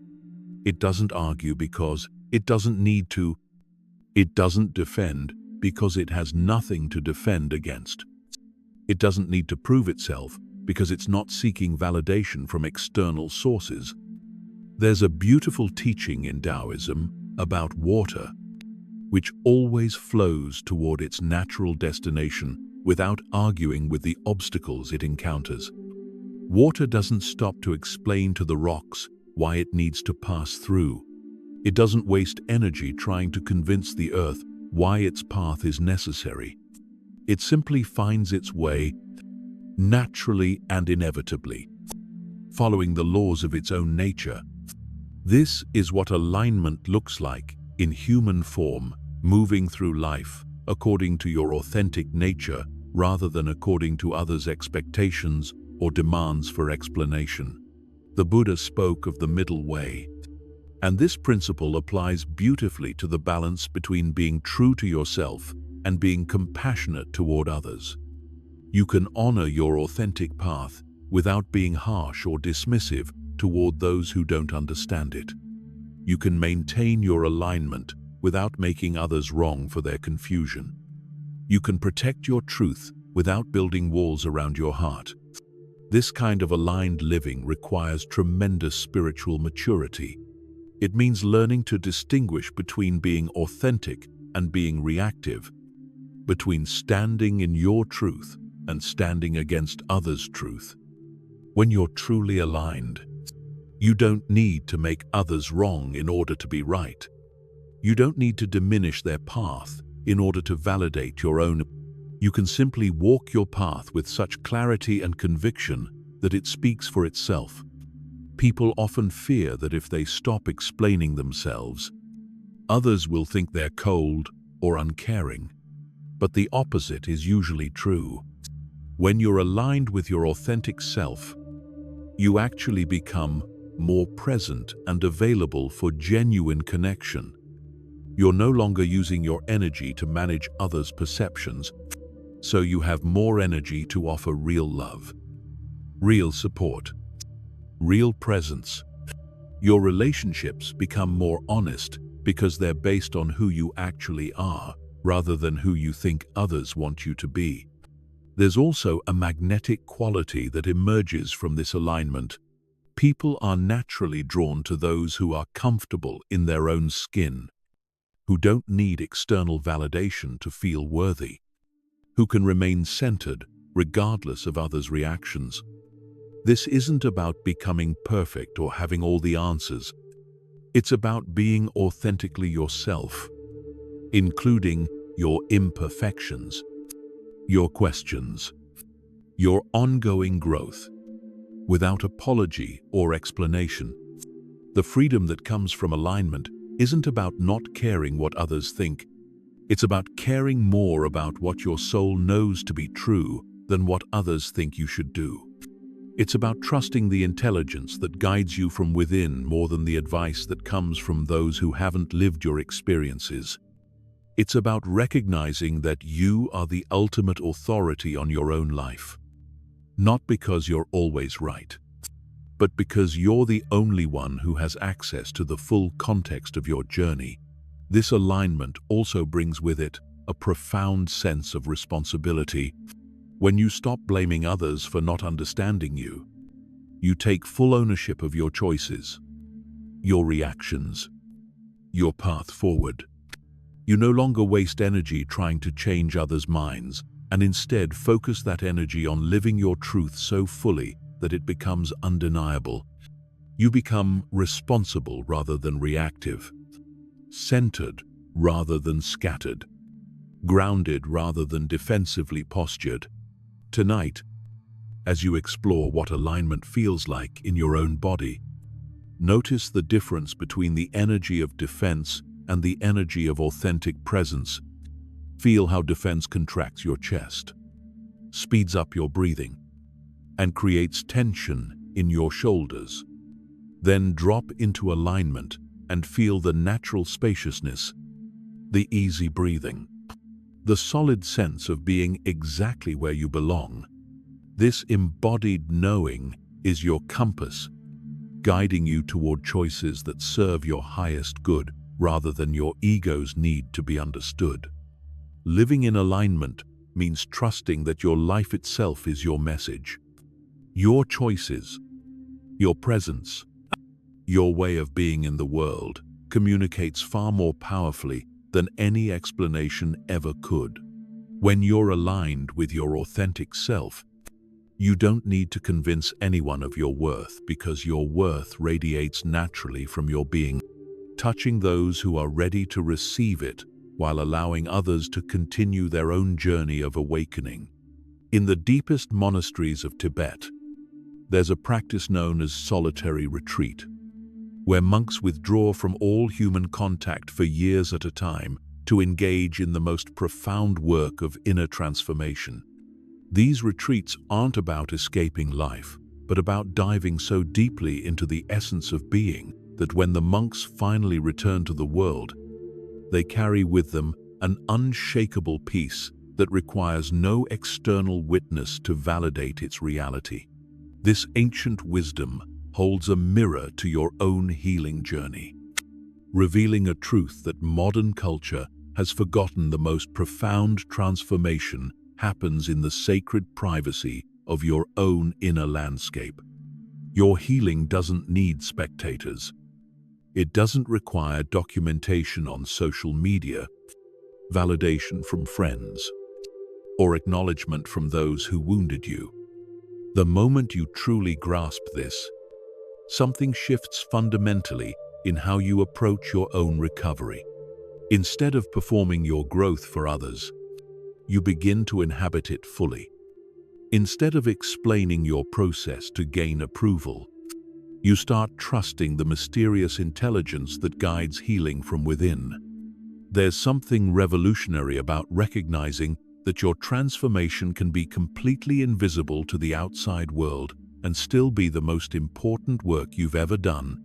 The modern world has somehow convinced us that if something isn't witnessed, shared, or validated by others, it doesn't really count. But the deepest healing often happens in moments when no one is watching, in the quiet spaces between your thoughts, in the gentle conversations you have with yourself when the world is sleeping. Think about the most profound shifts you've experienced in your life. Weren't they often subtle, internal reconfigurations that happened gradually, like tectonic plates shifting beneath the surface of consciousness? These changes might have been barely perceptible to others, yet they altered the fundamental landscape of your being.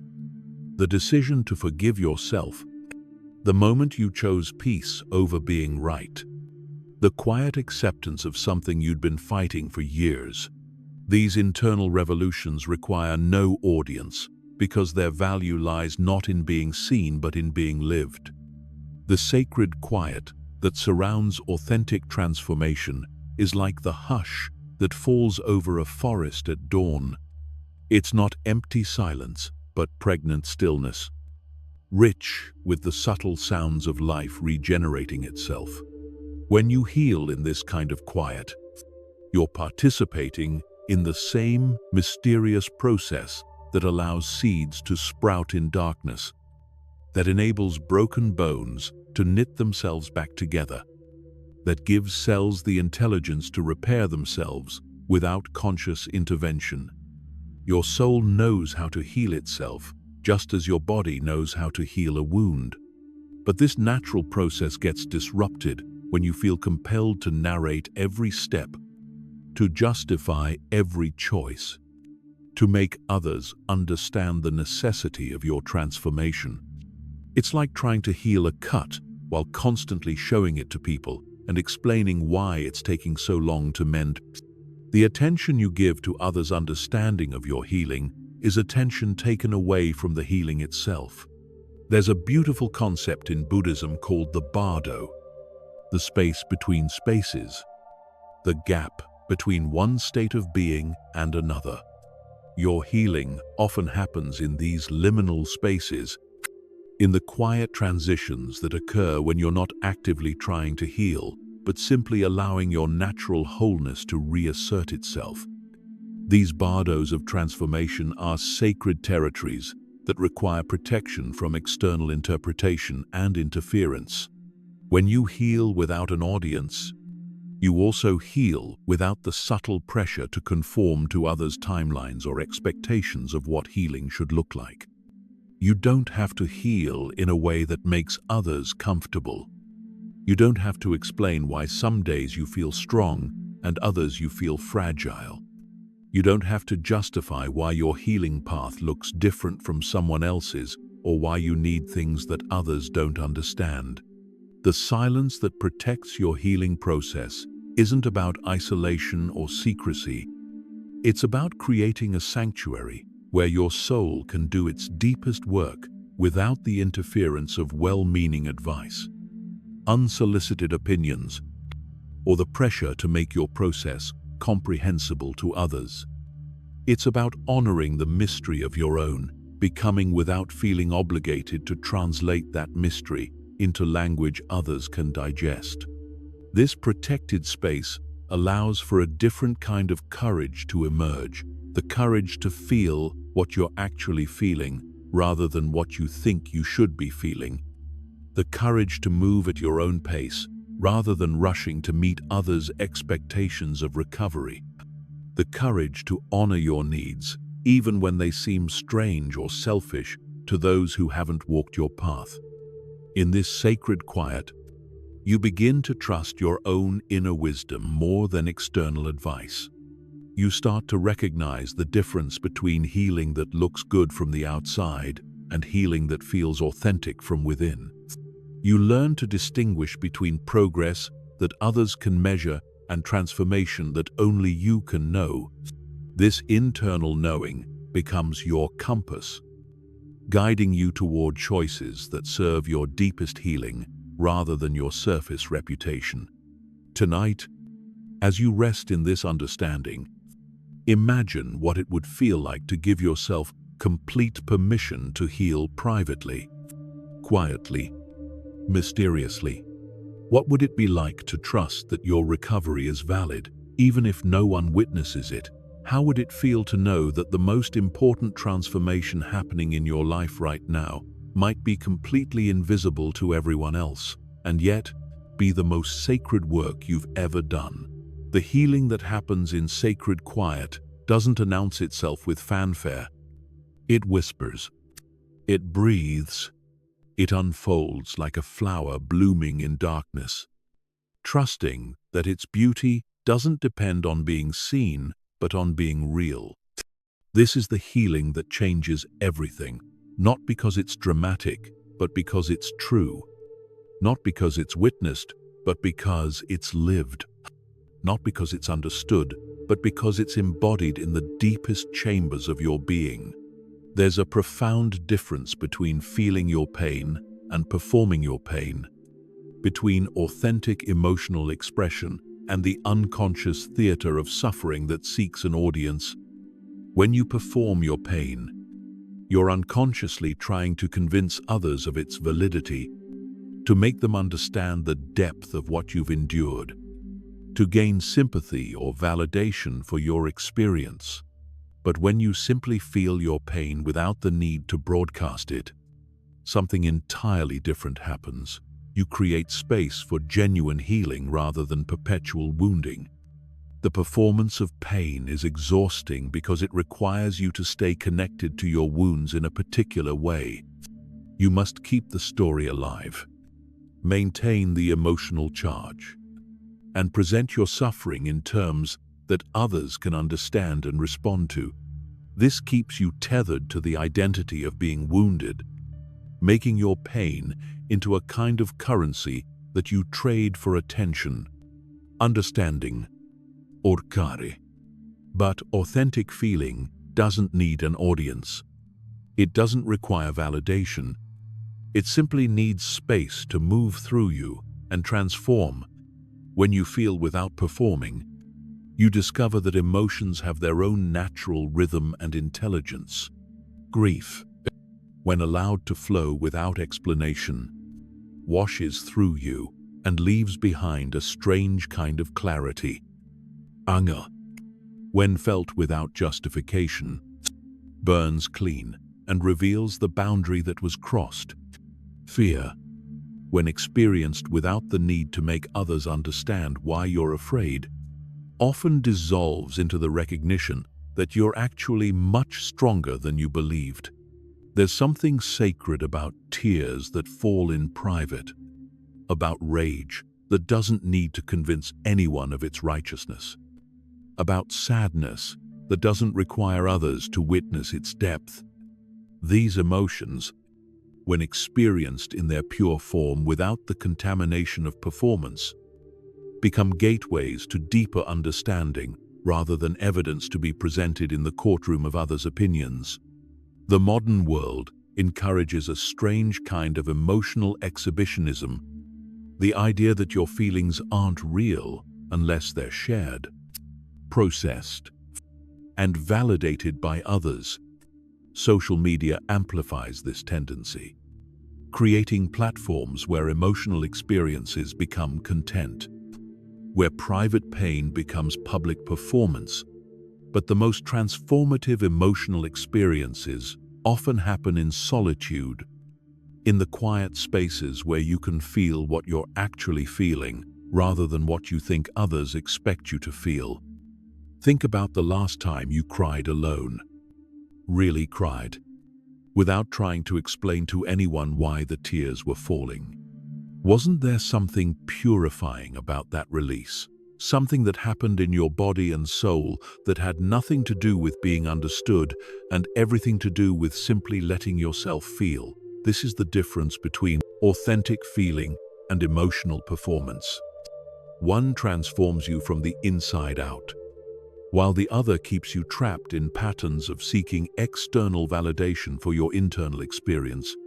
When you stop performing your pain, you also stop being attached to staying wounded. The performance requires you to maintain a certain relationship with your trauma, to keep it alive and accessible so you can share it when needed. But authentic feeling allows you to have a dynamic, evolving relationship with your experience. You can feel the pain fully without making it your identity. You can acknowledge your wounds without building your entire sense of self around them. There's a Buddhist teaching about the second arrow of suffering, the pain we add to our original pain through our stories, resistance, and performance of that pain. The first arrow is what happened to you. The second arrow is everything you do to keep that original wound fresh and present through repeated telling, justified anger, and the endless quest to make others understand what you went through. When you stop performing your pain, you stop shooting yourself with the second arrow. This doesn't mean suppressing your emotions or pretending you're fine when you're not. It means creating a different relationship with your feelings, one based on presence rather than presentation. It means learning to be with your emotions without immediately reaching for words to describe them, without crafting narratives to explain them, without seeking witnesses to validate them. The silence that surrounds authentic feeling is not empty but full of intelligence. In this silence, your emotions can teach you what they came to teach, without the interference of others' interpretations or advice. Your sadness can show you what you've lost, without others trying to cheer you up. Your anger can reveal what boundaries need to be set, without others judging your intensity. Your fear can guide you towards safety, without others minimizing your concerns. When you feel authentically rather than performatively, you begin to trust your own emotional wisdom. You start to recognize that your feelings are not problems to be solved through explanation, but information to be received through attention.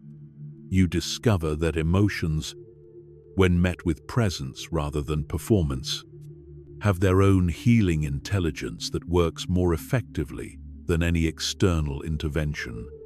Tonight, as you breathe into this understanding, notice the difference between feeling your current emotions and explaining them. Can you sense the spaciousness that emerges when you simply allow what you're feeling to be present without needing to justify it or make it comprehensible to others? What would it be like to trust that your emotional experience is valid, even if no one else understands it? This shift from performance to authentic feeling is like the difference between being an actor on stage and being a human being in your own life. The actor must project emotions for the audience, maintain consistency with the character, and ensure the performance is understood. But the human being can simply feel what they feel when they feel it, without explanation, without apology, without the exhausting effort of making their inner world accessible to others. In this authenticity, something profound becomes possible. You can finally heal not because someone understands your pain, but because you've stopped requiring that understanding as a prerequisite for your peace. There's a moment of profound recognition that arrives when you finally understand where all your energy has been going. For years, perhaps decades, you've been scattering your life force in countless directions, dispersing your power across the vast landscape of others' opinions, expectations, and interpretations of who you should be. Like light scattered through a prism, Your essential energy has been fragmented into 1,000 different explanations, justifications, and performances, leaving you feeling depleted, confused, and strangely absent from your own life. When you stop performing and start reclaiming this scattered energy, something remarkable happens. It's like gathering up all the pieces of yourself that you've left in other people's hands and bringing them home to your own heart. Suddenly, you have access to reserves of strength and clarity that you'd forgotten existed. The energy that was once spent defending yourself is now available for creating the life you actually want to live. Think about how much mental space you've given to rehearsing explanations, crafting perfect responses to imaginary critics, and preparing defenses for attacks that may never come. Consider the emotional bandwidth you've used, worrying about how others perceive your choices, your healing process, your need for boundaries. All of this energy, when reclaimed, becomes fuel for your authentic expression, power for your genuine transformation, strength for your real journey forward. Reclaiming your scattered energy isn't just about stopping explanation. It's about fully inhabiting your healing process, about being completely present to your own transformation rather than watching it from the outside through others' eyes. When you inhabit your healing fully, you stop editing your experience to make it palatable for others. You stop shrinking your truth to fit into comfortable categories. You stop apologizing for the space your authentic self requires. There's a profound difference between living your healing and narrating your healing. When you live it, you're fully present to each moment of the process, each subtle shift in your awareness, each small victory and temporary setback. When you narrate it, you're standing outside your experience, translating it into stories that others can understand, reducing the mystery of transformation into digestible sound bites. To inhabit your healing fully means to trust the process, even when it doesn't look like progress to outside observers. Sometimes, healing looks like sleeping more than usual while your nervous system repairs itself. Sometimes, it looks like saying no to social obligations while you rebuild your relationship with solitude. Sometimes it looks like crying for no apparent reason while your body releases trauma it's been holding for years. None of these expressions of healing need explanation or justification, but they all require your full presence and self-compassion. When you stop splitting your attention between experiencing your life and explaining your life, you become more available to the subtle guidance that emerges from within.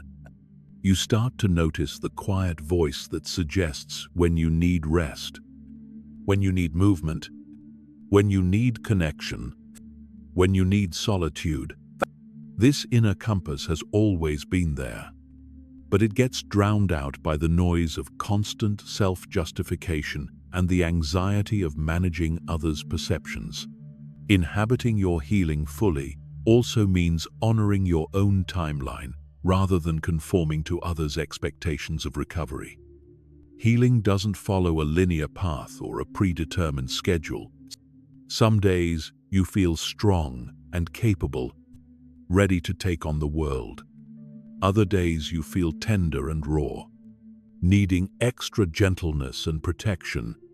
Both states are valid parts of the healing process, but they become sources of shame when you feel obligated to explain or justify them to others.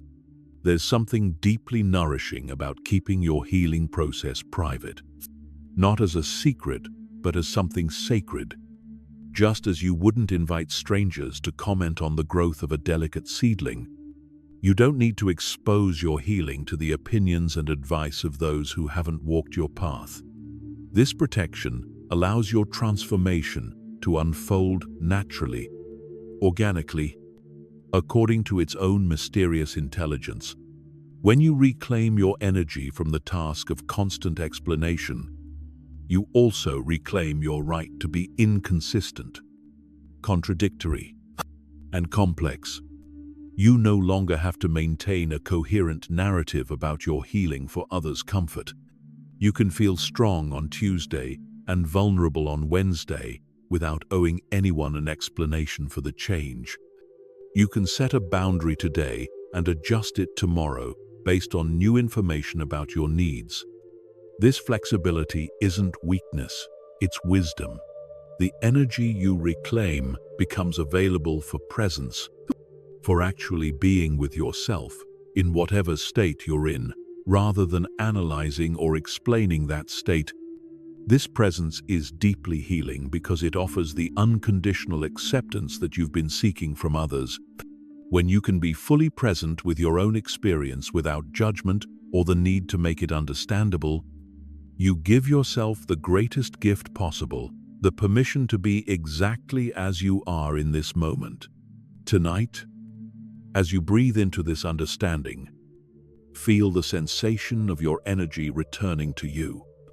Imagine all the scattered pieces of your attention, all the dispersed fragments of your power, all the energy you've spent managing others' perceptions, flowing back into your body like streams returning to their source. Notice how it feels to have your full energy available for your own life, your own choices, your own healing process. This isn't about becoming selfish or indifferent to others. It's about recognizing that you cannot give from an empty well, that you cannot support others authentically when you're depleted from the constant performance of being understood. When you inhabit your healing fully, when you stop scattering your energy in explanations and start gathering it for transformation, you become more genuinely available for real connection, real love, real service. From this place of reclaimed wholeness, your presence becomes your gift to the world, not your ability to be understood by everyone who encounters you. Deep in the quiet chambers of your soul, there exists a peace that has nothing to do with whether anyone agrees with you, understands your choices, or approves of your path. This peace doesn't fluctuate with the changing tides of others' opinions. It doesn't diminish when you're misunderstood or expand when you're validated. It simply is, like a mountain lake that remains still regardless of the weather patterns passing overhead. This is the peace that emerges not from external agreement, but from internal alignment. Not from justified positions, but from the profound surrender of needing to justify anything at all. Most of the suffering in human relationships comes from the unconscious belief that peace requires external validation.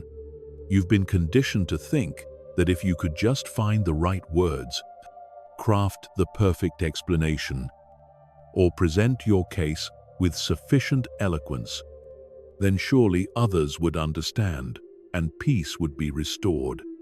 But this pursuit places your inner tranquility at the mercy of forces completely beyond your control, other people's capacity for understanding, their willingness to listen, their own emotional state, their past experiences that color how they interpret your words.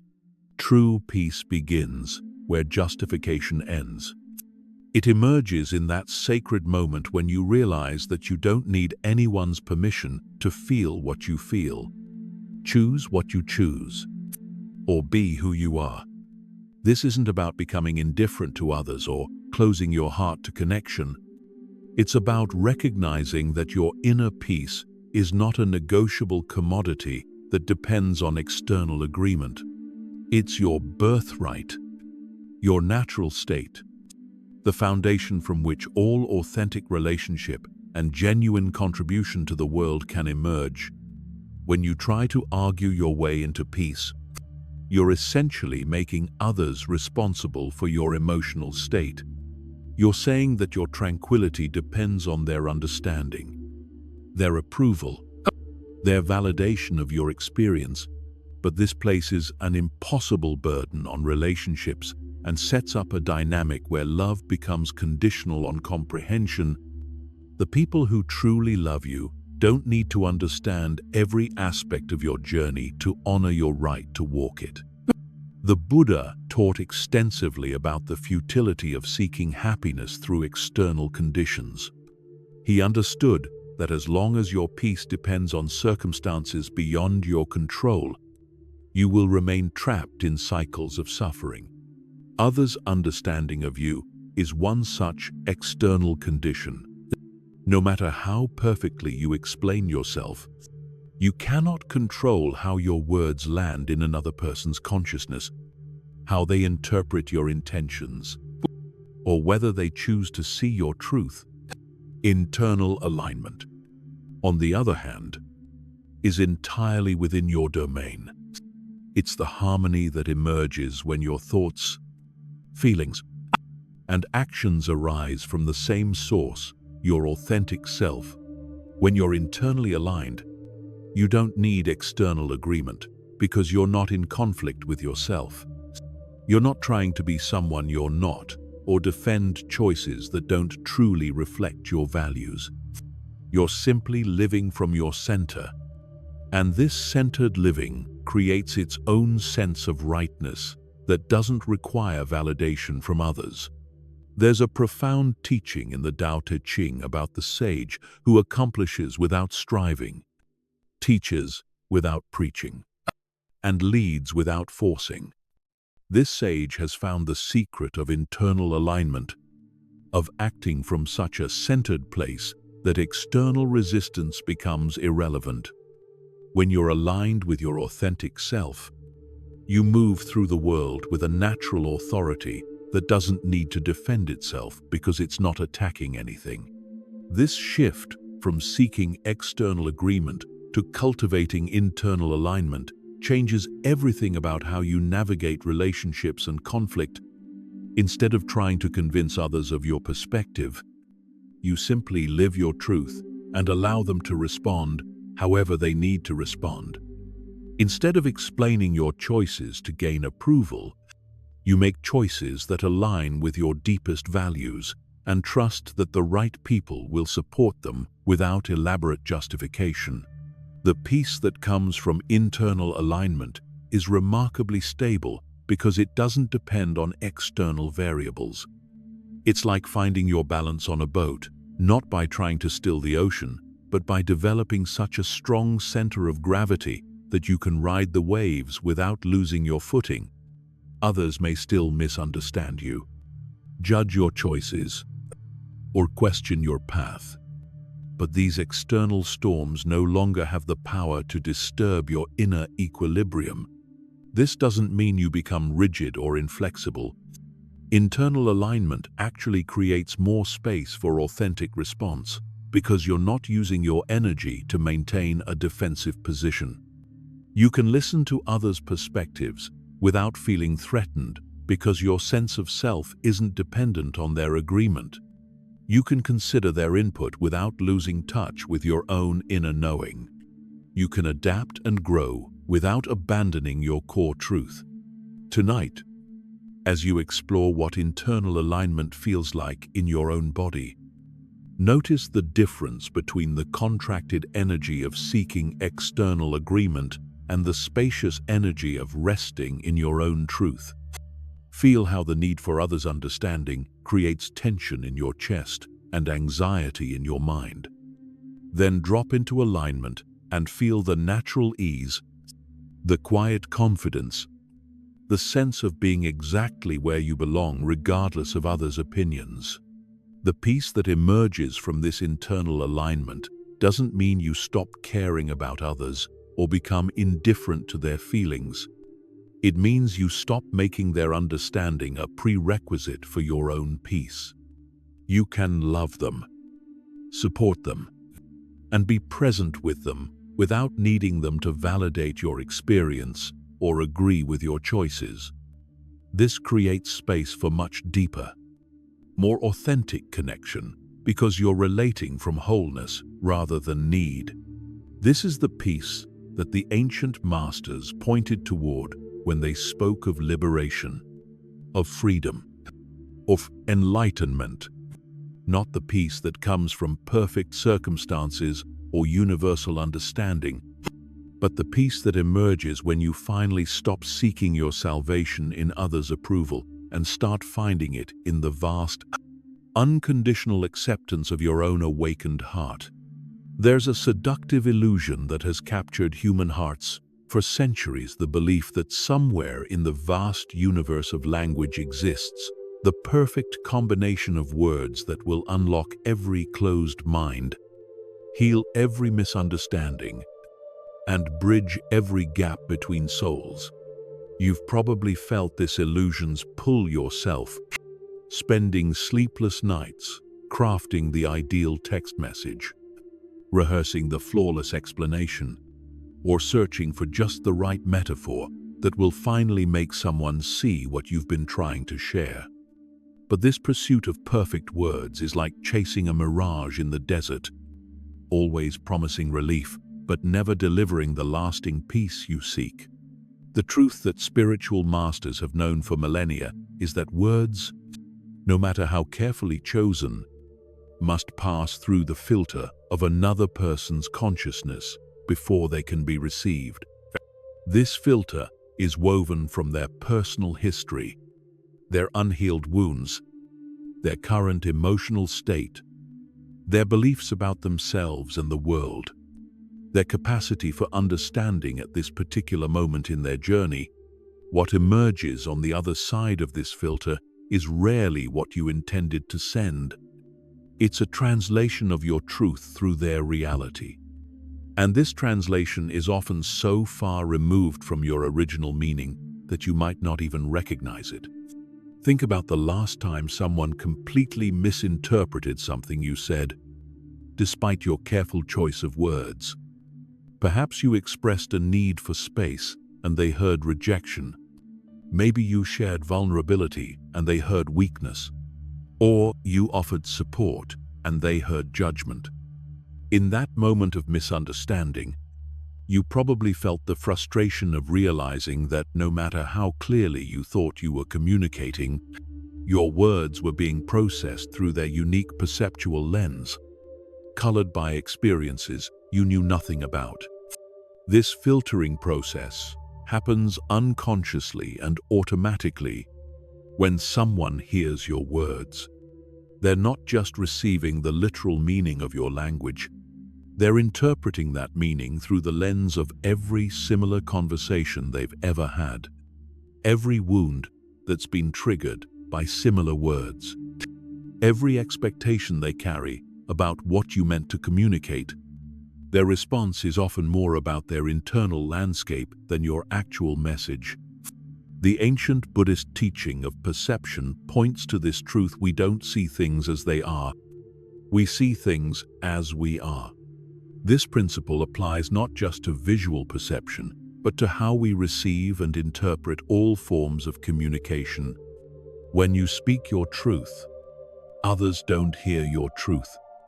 They hear their interpretation of your truth, filtered through their own state of consciousness, their own level of readiness, their own capacity for understanding. This is why two people can hear the exact same words and walk away with completely different understandings of what was said. It's why you can explain something perfectly clearly to one person and be completely misunderstood, while someone else grasps your meaning with minimal explanation. The difference isn't in your words, but in the receptivity and filtering system of the listener. Understanding this reality can be initially heartbreaking because it means that true communication, the kind where your essence is received exactly as you intended, is actually quite rare. But this same understanding can also be profoundly liberating because it releases you from the impossible task of controlling how your words are received. You can speak your truth clearly and compassionately, while simultaneously accepting that how it lands is not entirely within your control. There's something beautiful about recognizing that miscommunication is not a failure, but a natural part of the human experience. When someone misunderstands you, it doesn't necessarily mean you didn't explain yourself well enough or that they're not trying to understand. It might simply mean that their current filtering system isn't calibrated to receive what you're offering. This recognition can cultivate tremendous compassion for both yourself and others in moments of communication breakdown. This doesn't mean you should stop trying to communicate clearly or give up on the possibility of understanding. It means approaching communication with realistic expectations and a deep acceptance of its limitations. It means speaking your truth for the sake of truth itself, rather than for the outcome of being understood. It means releasing attachment to how your words are received while maintaining integrity in how they're offered. The mystic poets throughout history understood this paradox of communication. Rumi wrote his verses knowing that many would misinterpret his meaning. Yet he continued to pour his heart onto the page, because the act of authentic expression was itself a form of worship. Hafez crafted his ghazals, recognizing that readers would find their own meanings in his words, often different from what he intended, yet he trusted that this too was part of the mystery of how truth travels between hearts. Tonight, as you breathe into this understanding, notice what it feels like to release the burden of perfect communication. What would it be like to speak your truth without attachment to how it's received? How would it feel to offer your authentic expression as a gift rather than as an argument that needs to be won? Can you sense the relief that comes with accepting that being misunderstood is part of the human experience rather than a personal failure? This acceptance doesn't lead to careless communication or indifference to others' feelings. Instead, it creates space for more authentic expression because you're no longer editing your truth to fit through someone else's filtering system. You can speak from your heart without the anxiety of managing their interpretation. You can be vulnerable without the burden of ensuring your vulnerability is received exactly as intended. The words that truly matter, the ones that carry real transformative power, seem to find their way to the hearts that are ready for them, regardless of how perfectly they're crafted or explained. In the ancient monasteries of the East, there's a form of meditation called silent sitting, where monks remain completely still and wordless for hours at a time, not as punishment or emptiness, but as the most profound form of spiritual power available to human consciousness. This silence isn't the absence of strength, but the presence of such complete inner authority that no external validation is needed to confirm what is already unshakably true. When you finally understand that silence can be your greatest source of power, you discover something revolutionary. You don't need to defend your truth, because truth itself is self-evident to those who have eyes to see it. The power that emerges from silence isn't the aggressive force that demands to be heard or the reactive energy that fights to be understood. It's something far more subtle and infinitely more potent, the quiet authority of someone who knows their own worth so deeply that they don't need others to confirm it. This power doesn't argue because it has nothing to prove. It doesn't explain because it trusts that genuine understanding happens beyond the realm of words. It doesn't defend because it recognizes that what can be destroyed by others' opinions was never real in the first place. Think about the people who have influenced you most profoundly in your life. Were they the ones who constantly explained themselves, who always had an answer ready, who never let a misunderstanding go uncorrected? Or were they the ones who carried themselves with such quiet confidence that their presence itself communicated more than any words could? The most powerful people you've encountered likely possessed this quality of centered silence, this ability to remain unshaken by others' interpretations of their choices or character. This power isn't about becoming passive or disengaged from life. It's about learning to trust your own inner knowing so completely that external validation becomes unnecessary. When you trust your own knowing, you can receive input from others without being destabilized by it. You can consider their perspectives without losing touch with your own truth. You can listen to their concerns without making their understanding your responsibility. The trust that underlies this power is perhaps the most challenging aspect to cultivate because it requires faith in something that can't be proven to others. It's the trust that your inner guidance is reliable even when it leads you down paths that others can't understand. It's the trust that your values are valid even when they differ from those around you. It's the trust that your timing is right, even when others think you're moving too slowly or too quickly. There's a beautiful teaching in Zen Buddhism about don't know mind, the wisdom of remaining open to mystery rather than always needing to have answers. When you embody this don't know mind in your interactions with others, you stop feeling compelled to explain everything. You can say, I don't know why I made that choice, but it felt right, without the anxiety of providing a more elaborate justification. You can admit uncertainty without feeling weak or inadequate. This trust in your own knowing doesn't mean you become rigid or closed to new information. In fact, it often creates more flexibility because you're not using your energy to maintain defensive positions. When you're truly confident in your own authority, you can remain curious about others' perspectives without feeling threatened by them. You can change your mind without feeling like you're betraying yourself. You can grow and evolve without losing your sense of center. The silence that expresses this power isn't cold or rejecting. It's warm with presence, rich with awareness, alive with compassion. When someone misunderstands you and you choose silence over explanation, you're not abandoning them. You're offering them the space to sit with their own projections and perhaps discover something about themselves in the process. You're refusing to enable their tendency to make you responsible for their emotional state or their level of understanding.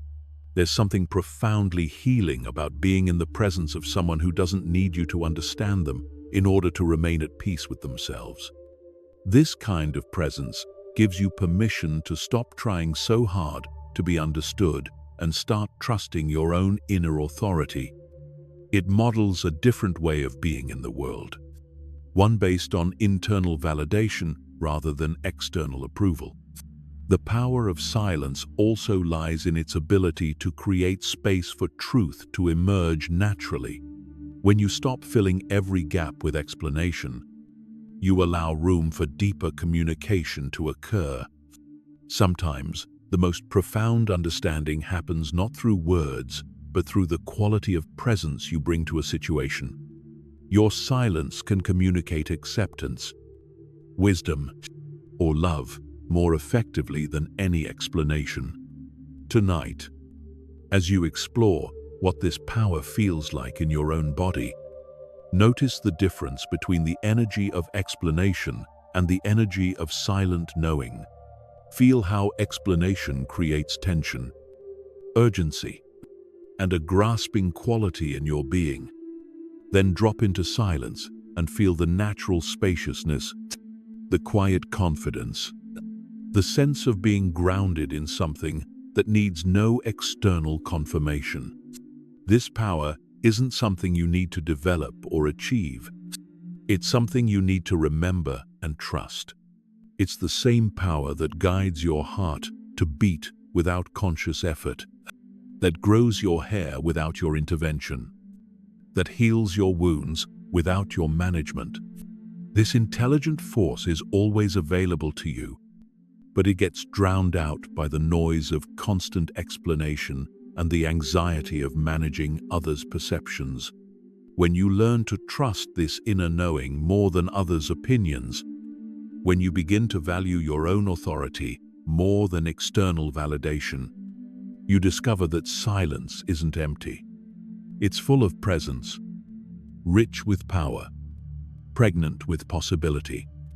From this silent center, your actions carry more weight, your words have more impact, and your presence becomes a gift to everyone who encounters it. There's a profound transformation that occurs when you finally realize that your peace doesn't depend on how others respond to you, but on how deeply you're anchored in your own being. This isn't a philosophical concept, but a lived reality that changes everything about how you move through the world. When you're truly anchored in being rather than others' responses, you become untouchable, not because nothing affects you, but because their reactions no longer have the power to shake the foundation of who you know yourself to be. Most people live in a state of emotional dependency on others' responses without even realizing it. Their mood fluctuates based on whether they received the text they were hoping for. Their self-worth rises and falls with approval or criticism. Their sense of reality shifts depending on whether others validate their experience or question their perceptions. This is like trying to build a house on quicksand, constantly adjusting and readjusting based on unstable external conditions. But when you anchor yourself in being, you're building on bedrock. You're establishing your sense of self on something that exists independently of others' opinions, moods, or capacity for understanding. This doesn't mean you become indifferent to others or stop caring about relationships. It means you stop making their responses the determining factor in your own emotional state. You can care deeply about someone while simultaneously releasing attachment to how they receive your caring. Think about the last time someone completely misunderstood your intentions, perhaps interpreting kindness as manipulation or seeing boundaries as rejection. In that moment, did you immediately begin scrambling to correct their perception?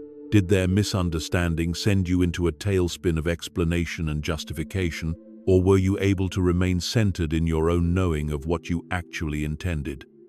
Regardless of how they interpreted it, the untouchable state isn't about emotional numbness or spiritual bypassing.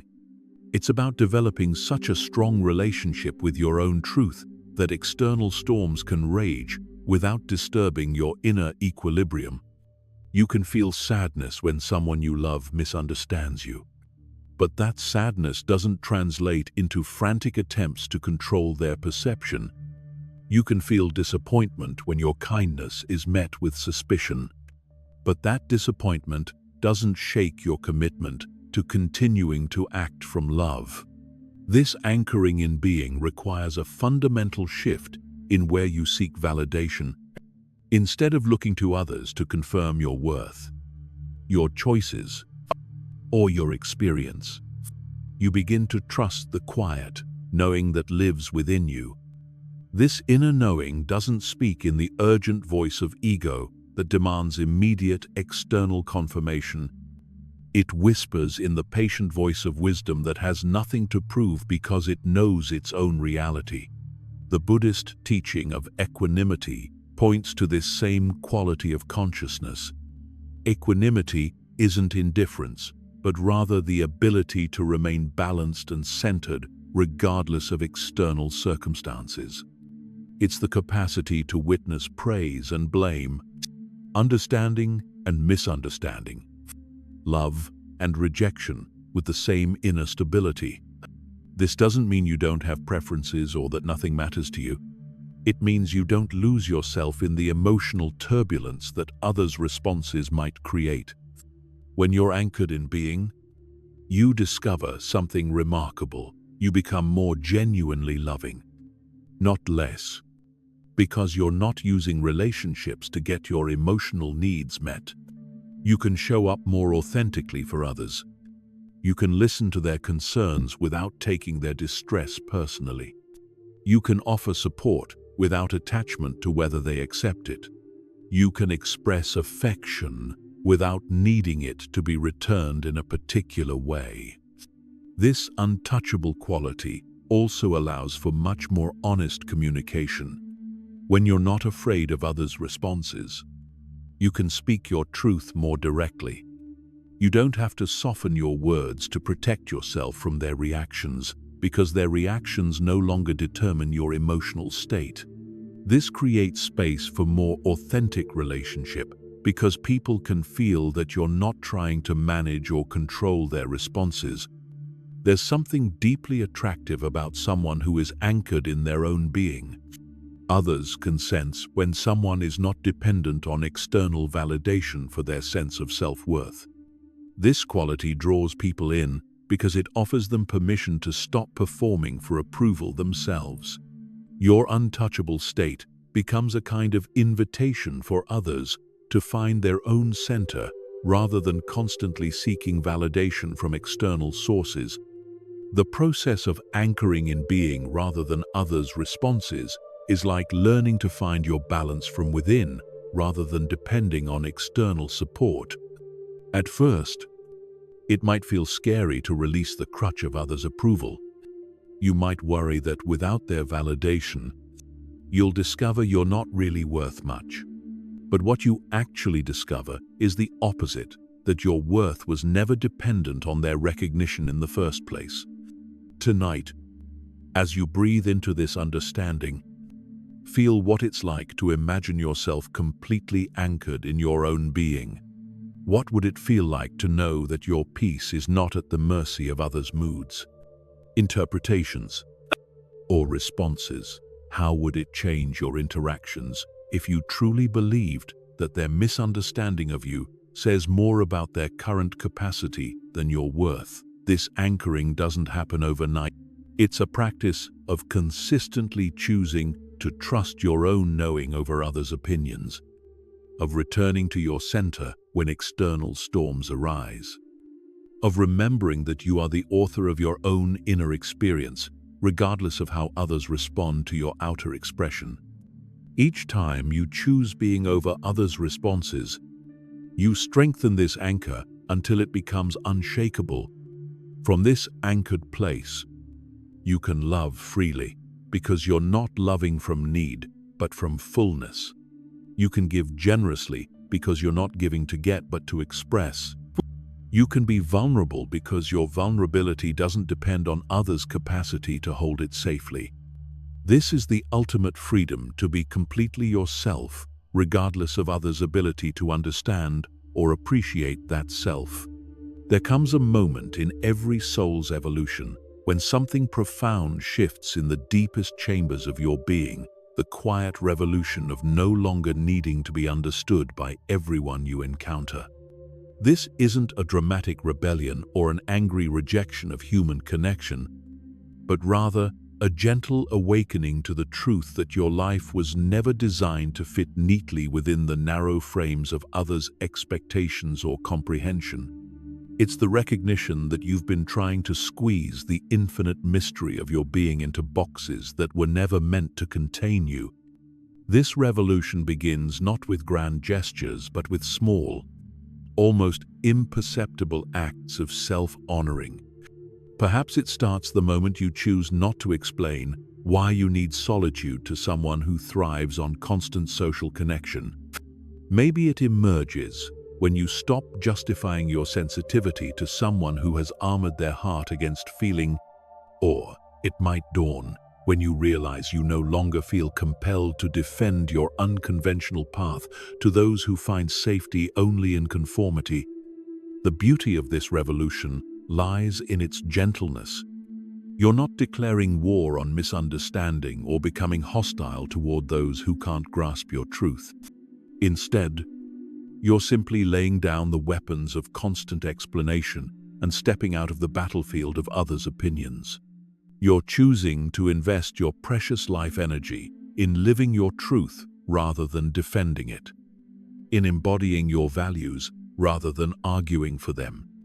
This shift requires tremendous courage because it means releasing the illusion of control over how others perceive you.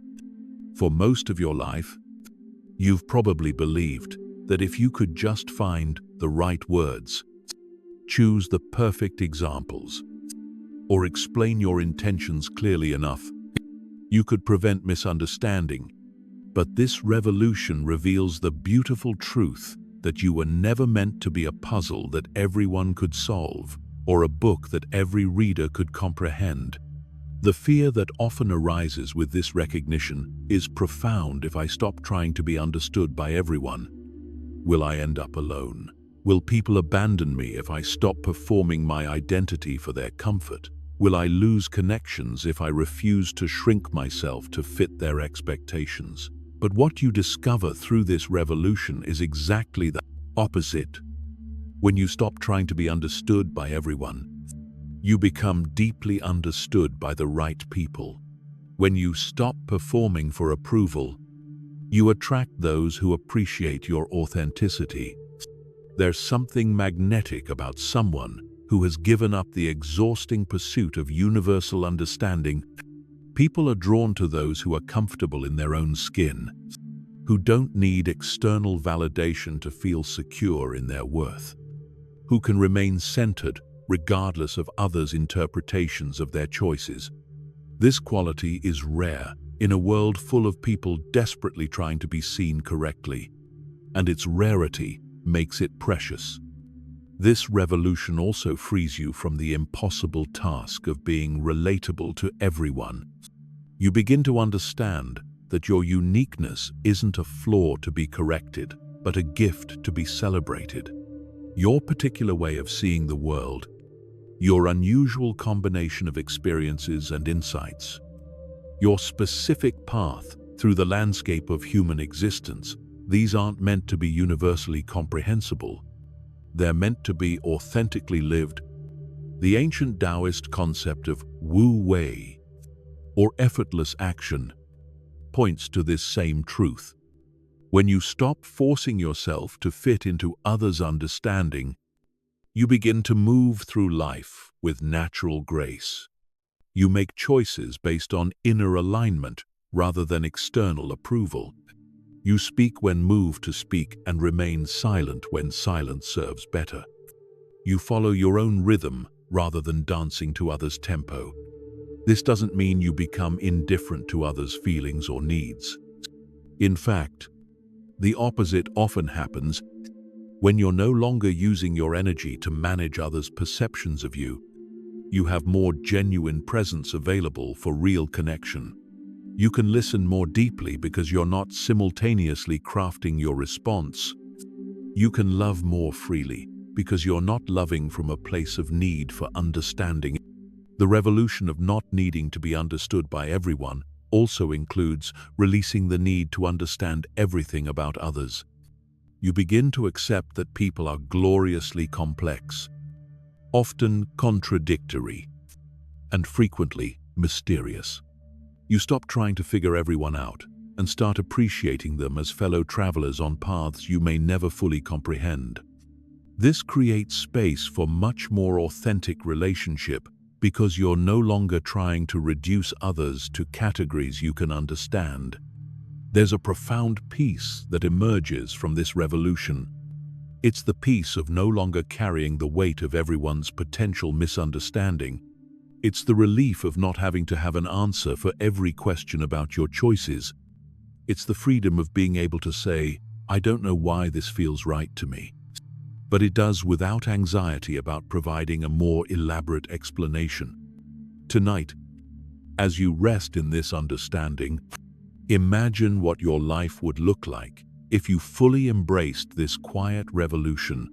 What would you do differently if you truly accepted that not everyone is meant to understand your journey? How would you move through the world if you really believed that your uniqueness is a feature, not a bug? Can you feel the lightness that comes with releasing the burden of universal comprehension? This revolution isn't something you declare to the world. It's something you embody quietly, privately, in the sacred space of your own becoming. It's the gentle insurrection of choosing authenticity over approval, depth over surface understanding, truth over comfort. From this revolutionary space, your life becomes your message.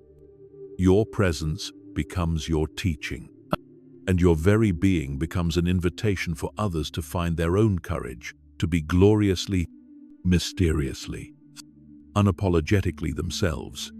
There's a profound distinction between being someone who needs to be interpreted and being someone who simply is, and this difference touches the very essence of what it means to live authentically in this world. When you live as someone who needs to be interpreted, you're constantly translating yourself into versions that others might find acceptable, digestible, or comprehensible.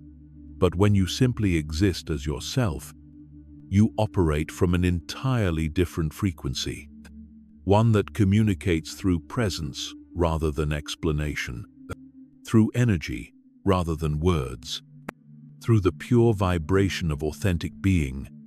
The frequency of authenticity is like a tuning fork that resonates only with instruments that are calibrated to the same pitch. When you stop trying to be interpreted and start simply being, you begin to emit a signal that can only be received by those who are already attuned to truth. This isn't about being exclusive or elitist. It's about recognizing that genuine connection happens not when someone understands your story, but when they recognize something essential in your being that mirrors their own deepest truth. Think about the people in your life with whom you feel most deeply connected. Is that connection based on their ability to understand every aspect of your journey? Or is it rooted in something more mysterious? Isn't it more likely that you recognize each other at a level that transcends explanation, that you feel seen and known in ways that don't require elaborate justification? This is the recognition that happens between beings who have learned to communicate through frequency rather than explanation. When you try to be interpreted, you're essentially asking others to decode you like a puzzle that needs solving. You present pieces of yourself and hope they can assemble them into an accurate picture of who you are. But this process is exhausting for everyone involved because it turns relationship into a constant translation project. You become a foreign language that others must learn rather than a presence they can simply feel and respond to naturally. The shift from interpretation to being is like the difference between reading about music and hearing it directly. When you read about music, you're processing information about rhythm, melody, and harmony through your thinking mind. When you hear music, it bypasses your analytical faculties and speaks directly to your soul.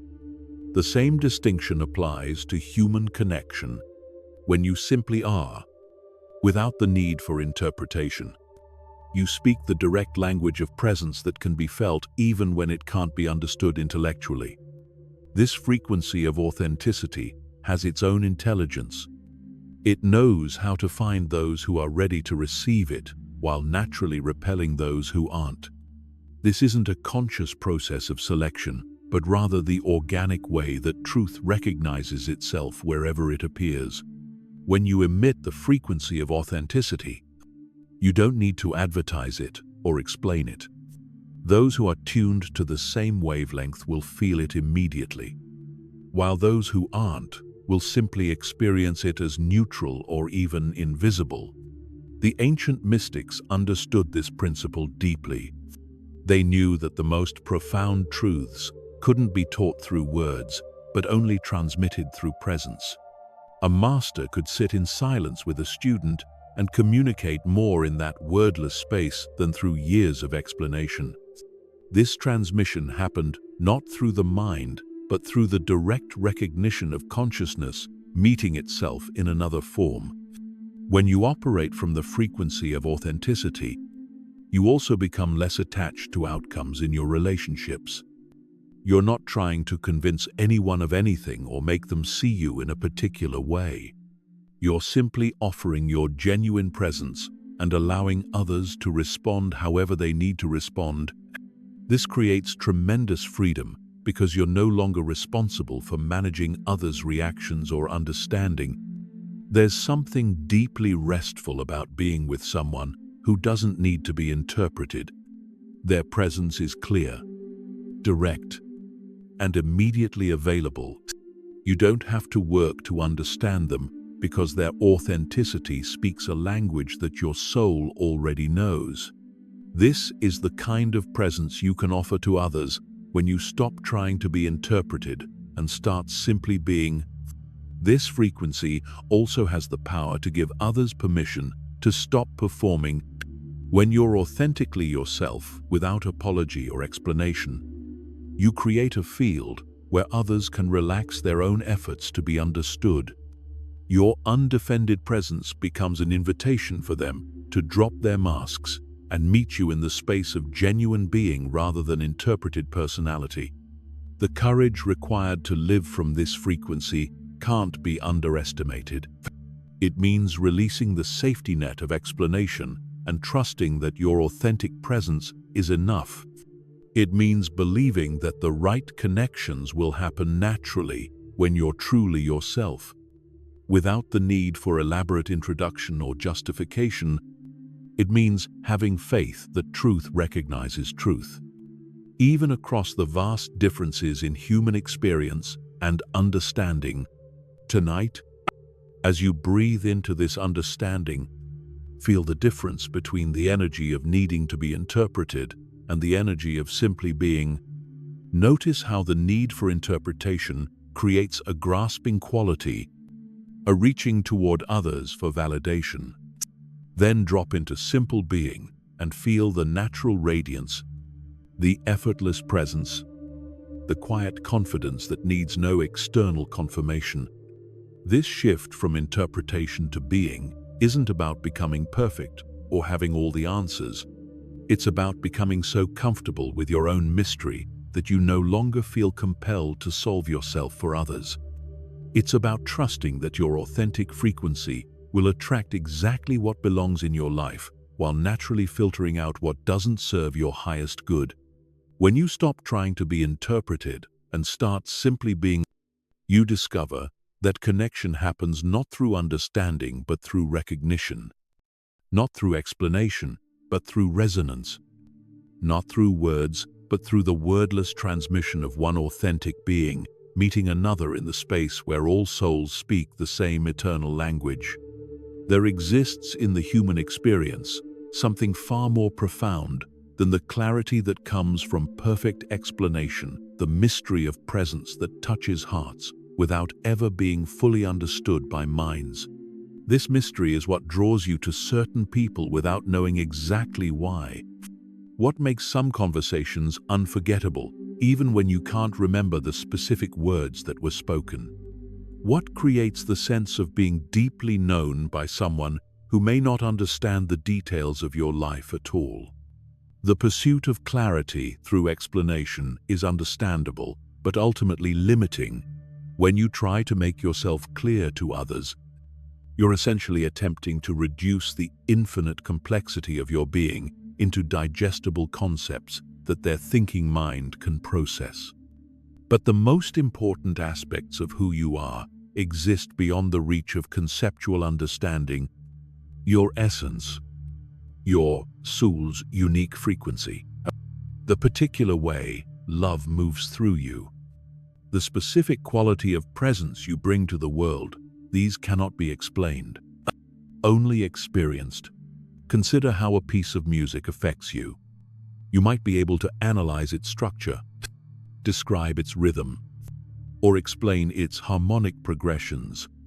But none of these explanations can capture what the music actually does to your soul when you hear it.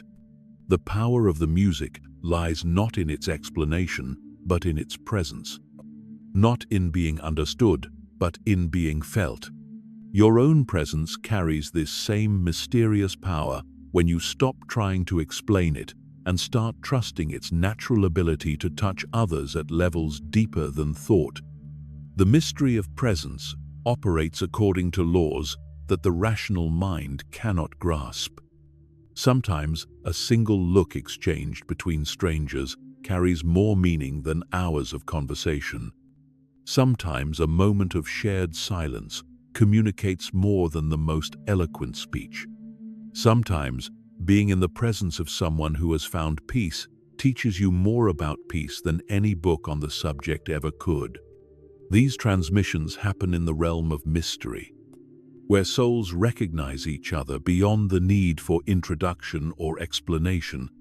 When you embrace the mystery of your own presence, rather than trying to clarify it through explanation, something beautiful happens. You begin to trust in forms of communication that exist beyond language. You start to rely on the wisdom of energy, the intelligence of feeling, the profound knowing that passes between hearts without ever touching minds. This doesn't mean abandoning verbal communication, but rather recognizing it as just one instrument in a vast orchestra of human connection. The ancient spiritual traditions have always honored this mystery over clarity. The Zen masters knew that enlightenment couldn't be explained, only pointed toward through paradox and silence. The Sufi poets wrote in riddles and metaphors, understanding that the deepest truths could only be approached indirectly. The Buddhist teachers often responded to direct questions with seeming non-sequiturs, trusting that the student's heart would understand what their mind could not grasp. This mystery of presence is particularly evident in moments of deep suffering or profound joy. When someone you love is grieving, your presence with them in their pain often matters more than any words you might offer. Your willingness to sit with them in the mystery of their experience, without trying to fix it or explain it away, can be the greatest gift you give. Similarly, when you're experiencing joy, the people who can simply be present with your happiness without needing to understand its source are the ones who truly share in your celebration. The magic of mystery lies in its ability to create space for the impossible, the unexplainable, the miraculous. When you stop trying to make everything about yourself clear and understandable, you allow room for others to experience their own revelations in your presence. Your unexplained peace might awaken their possibility of peace. Your undefended vulnerability might give them permission to be vulnerable. Your mysterious sense of purpose might inspire them to discover their own calling. This doesn't mean becoming deliberately obscure or mystical in some affected way. It means trusting that your authentic presence carries its own wisdom, its own teaching, its own gift to the world, even when you can't articulate exactly what that gift is. It means believing that who you are matters more than what you can explain about who you are. The people who have touched your life most deeply likely possess this quality of meaningful mystery. They may not be able to explain exactly why they make the choices they do, or precisely how they found their sense of peace.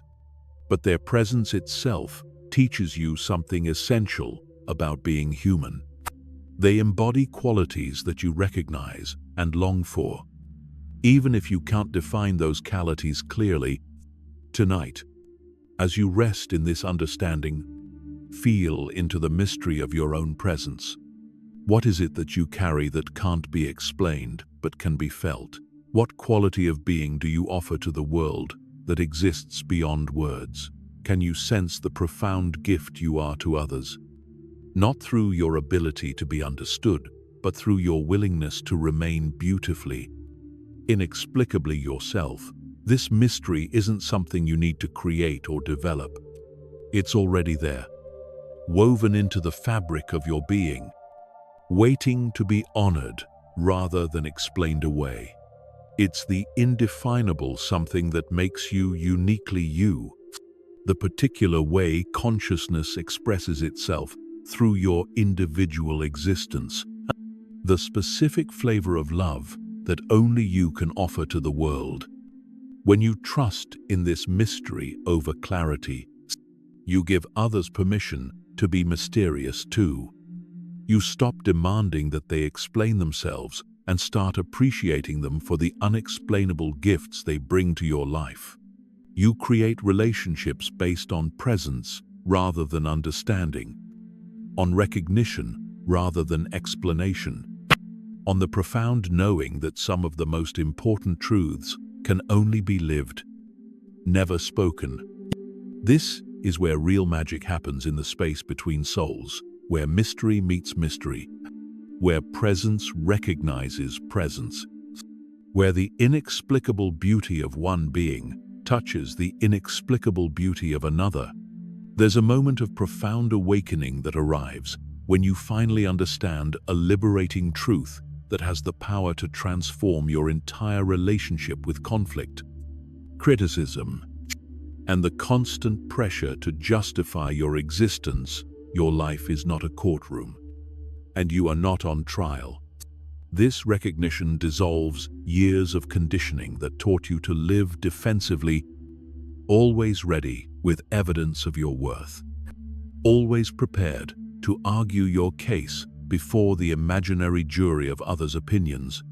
When this truth settles into your bones, everything changes about how you move through the world. For so much of your life, you've probably approached relationships and social interactions as if you were a defendant constantly proving your innocence. Someone questions your choice to change careers, and immediately you compile a mental brief explaining your reasons. A friend challenges your need for solitude, and you find yourself presenting evidence for why alone time is necessary for your well-being. A family member criticizes your lifestyle, and you launch into an elaborate defense of your values and priorities. But what if none of this courtroom drama is necessary? What if you could simply live your life without feeling obligated to justify every decision to an unseen panel of judges? The courtroom mentality creates a particular kind of exhaustion because it keeps you in a constant state of vigilance. You're always scanning for potential attacks on your character, preparing responses to imaginary accusations, building cases for choices you haven't even made yet.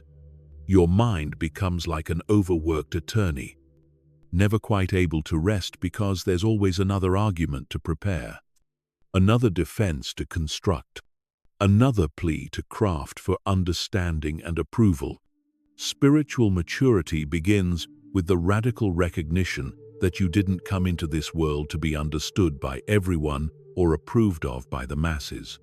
You came to live, to experience, to grow, to contribute your unique gifts, to love as deeply as you can, and to discover what it means to be authentically yourself.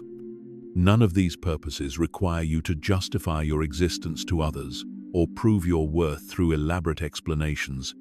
The Buddha taught about the end of suffering through the release of attachment, and one of the most profound attachments to release is the attachment to being right, being understood, or being approved of by others.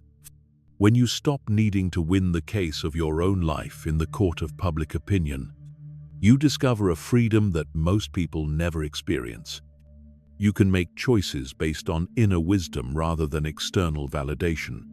You can follow your path without constantly looking over your shoulder to see who's watching and judging.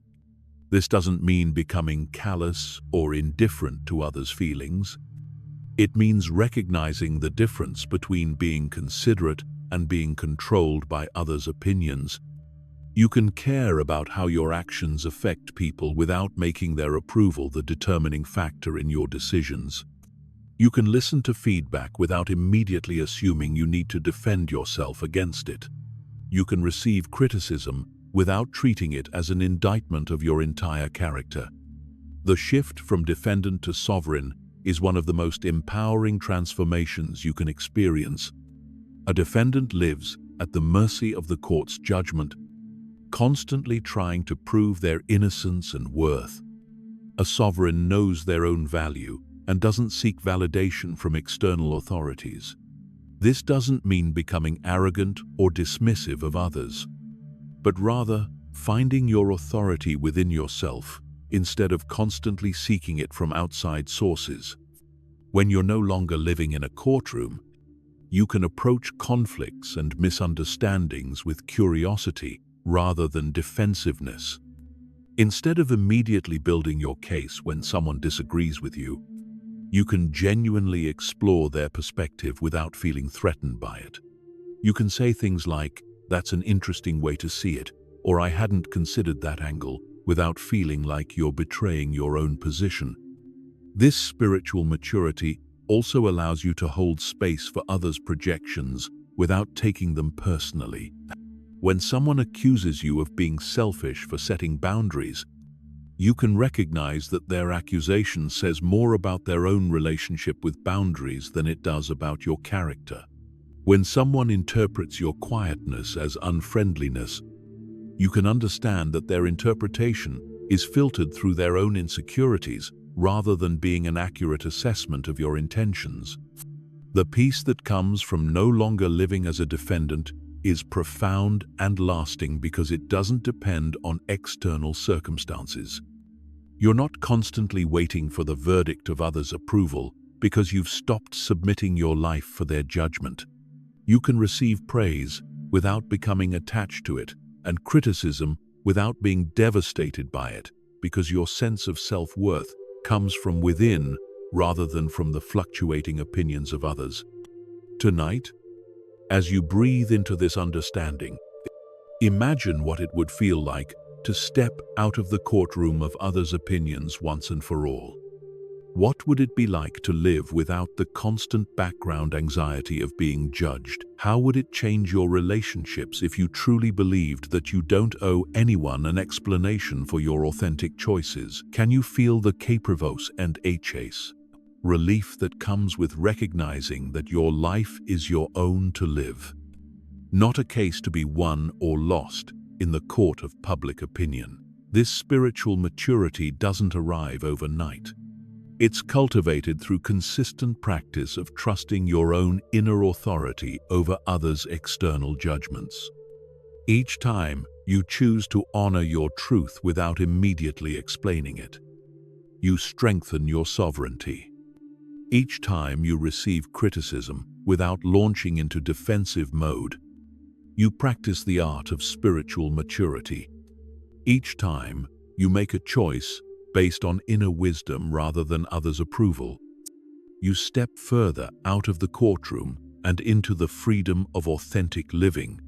From this place of spiritual maturity, your life becomes an expression of your deepest values rather than a performance designed to win others' approval. There comes a sacred moment in every soul's journey when you finally take full ownership of your own existence, not as a burden to be defended, but as a gift to be lived. This ownership isn't about possession or control in the conventional sense, but rather about claiming responsibility for your own inner landscape, your choices, your responses, and your path forward. It's the profound recognition that you are the author of your own experience, the guardian of your own peace, the curator of your own energy, and the ultimate authority on what serves your highest good. Owning your soul without explanation means no longer seeking permission from others to be who you are. It means releasing the childhood conditioning that taught you to ask for approval before making decisions that affect only your own life. You stop asking, "Is it okay if I need time alone?" and start simply taking the time you need. You stop wondering, "Will they understand if I choose this path?" and start choosing based on what feels aligned with your deepest truth. This isn't about becoming selfish or inconsiderate, but about recognizing that you cannot live authentically while constantly seeking external authorization for your internal knowing. The freedom that comes with owning your soul is both exhilarating and terrifying, because it means accepting complete responsibility for your life. You can no longer blame others for your unhappiness, use their misunderstanding as an excuse for not following your dreams, or hide behind their disapproval as a reason for staying small. When you own your soul, you acknowledge that your peace is your responsibility. Your joy is your creation. Your healing is your journey. And your growth is your commitment. This ownership includes taking responsibility for your boundaries without feeling obligated to justify them. You begin to understand that no is a complete sentence, that I'm not available for that doesn't require a detailed explanation, and that this doesn't work for me is sufficient information for most situations. You stop over-explaining your limits as if they were somehow unreasonable requests that needed elaborate justification. You start treating your boundaries as sacred territory that you're authorized to protect. There's a profound shift that occurs when you stop asking for approval and start living from approval, the approval that comes from deep within when you honor your authentic self. This internal approval is far more stable and reliable than external validation because it's based on alignment with your own values rather than conformity to others' expectations. When you live from this inner approval, you make choices that you can stand behind, regardless of how others respond to them. Owning your soul also means taking responsibility for your emotional state without making others responsible for managing your feelings or understanding your reactions. You stop expecting others to read your mind, anticipate your needs, or validate your emotions before you can feel at peace with them. You begin to see that while others' actions might trigger your responses, your reactions are ultimately your own territory to understand and navigate. This doesn't mean isolating yourself or becoming indifferent to others' feelings. It means distinguishing between being responsive to others and being controlled by their reactions. You can care deeply about someone's well-being without making their understanding of you a prerequisite for your own peace. You can love others fully while maintaining sovereignty over your own inner world. The ancient Buddhist teaching of refuge points to this same truth. Ultimate refuge must be found within rather than in external circumstances or others' approval. When you take refuge in your own integrity, your own wisdom, your own capacity for love and peace, you become unshakable because your foundation isn't dependent on anything outside yourself. This doesn't make you lonely. It makes you free to connect with others from a place of wholeness rather than need. Owning your soul without explanation includes embracing your evolution without feeling obligated to justify your growth to those who knew the earlier versions of yourself. You stop explaining why you're no longer available for certain conversations, activities, or relationships that no longer align with who you're becoming. You understand that growth sometimes means outgrowing, and that this is a natural part of the human journey rather than something that requires apology or elaborate explanation. This ownership also extends to your mistakes and imperfections. Instead of constantly explaining why you made a poor choice or defending your flaws, you simply acknowledge them, learn from them, and continue moving forward. You stop making your humanity something that needs to be justified and start treating it as something to be embraced with compassion. The courage required for this level of soul ownership can't be understated. It means standing in your truth even when others disagree, following your path even when others question your direction, and trusting your inner guidance even when it leads you away from what others think you should do. This courage isn't reckless or rebellious. It's the quiet strength that comes from knowing yourself so deeply that external opinions lose their power to destabilize your sense of direction. Tonight, as you explore what it feels like to fully own your soul, notice the difference between the energy of seeking permission and the energy of claiming sovereignty. Feel how seeking approval creates a grasping, uncertain quality in your being. Then drop into ownership and feel the natural groundedness, the quiet confidence, the sense of being exactly where you belong in your own life. This ownership doesn't mean you stop growing, learning, or receiving input from others. It means you filter all external information through your own inner wisdom rather than allowing others to override your knowing. You become the final authority on what serves your highest good, what aligns with your deepest values, and what honors the sacred calling of your soul's unique expression in this world. From this place of ownership, your life becomes a masterpiece painted with your own authentic colors rather than a paint-by-numbers creation designed to meet others' expectations. There's a profound grace that emerges when you finally learn to walk through this world without constantly providing commentary on your journey. When you discover the freedom of moving according to your own inner rhythm without feeling obligated to explain your pace to those walking different paths. This is the art of living boundaries without justification, of making choices without offering elaborate defenses, of following your authentic calling without providing a roadmap for others to understand your direction. Most people spend their entire lives walking with an invisible audience, constantly narrating their choices to imaginary critics, explaining their boundaries to those who weren't meant to understand them, and justifying their path to observers who will never walk in their footsteps. But there's another way to move through existence with the quiet confidence of someone who has found their center and no longer needs external validation to know they're heading in the right direction. When you walk without commentary, you discover that your actions speak far more eloquently than your explanations ever could. Your consistent choices create a pattern that reveals your values more clearly than any verbal defense. Your authentic presence communicates your essence more powerfully than any justification.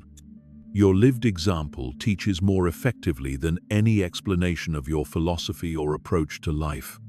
The boundaries you set without justification carry a different energy entirely. When you say, "I'm not available for that," without launching into a detailed explanation of why, something magical happens.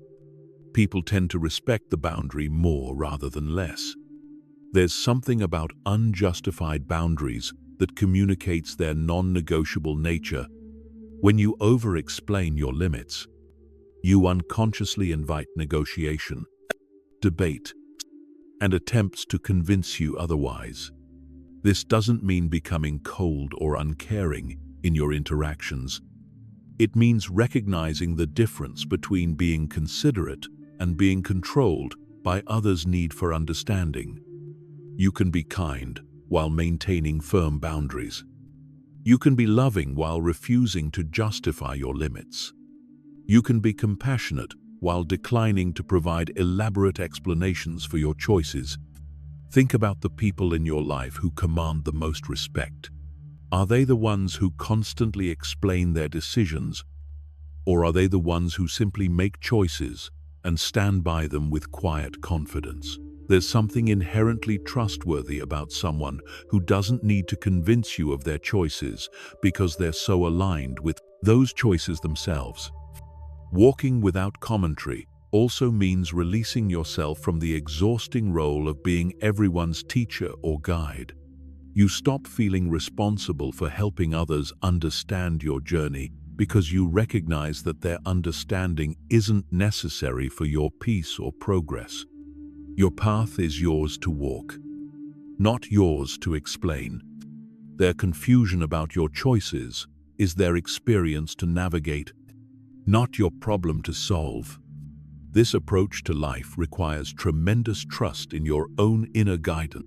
It means believing so deeply in your own wisdom that you don't need others to validate your choices before you can feel confident about them. It means trusting that the right people will support your authentic path without elaborate explanation, while those who aren't meant to walk with you will naturally fall away without drama or conflict. The Buddhist teaching of right action points to this same principle. Actions that arise from wisdom, compassion, and mindfulness carry their own authority. They don't need to be defended because they emerge from a place of deep integrity.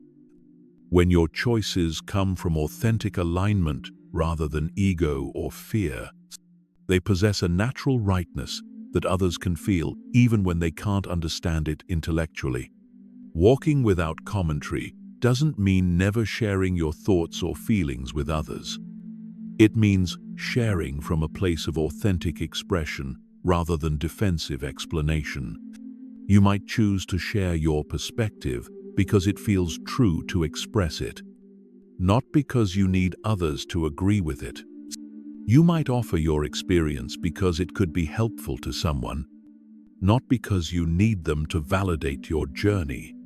This way of moving through the world also protects your energy and maintains your focus on what actually matters, living your truth rather than defending it. When you're not constantly explaining yourself, you have more mental and emotional bandwidth available for the things that truly deserve your attention. You can invest your energy in creating the life you want, rather than justifying the life you're already living. The silence that surrounds this kind of walking isn't empty but full of presence. Others can feel the solidity of someone who knows their own mind, the peace of someone who doesn't need external validation, the strength of someone who trusts their own path. This silent confidence often speaks more loudly than any explanation ever could.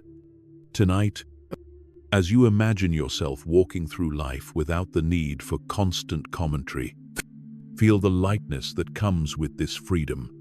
What would it be like to make choices without immediately reaching for justifications? How would it feel to set boundaries without lengthy explanations? Can you sense the dignity that emerges when you simply live your truth without apology or defense? This doesn't mean becoming rigid or closed to feedback. It means learning to distinguish between input that serves your growth and pressure that serves others' comfort. You can remain open to wisdom while staying closed to manipulation. You can receive genuine care while rejecting attempts to control your choices through guilt or confusion. The path of walking without commentary is ultimately a path of profound self-respect. It honors your own wisdom, trusts your own timing, and validates your own experience without requiring external confirmation.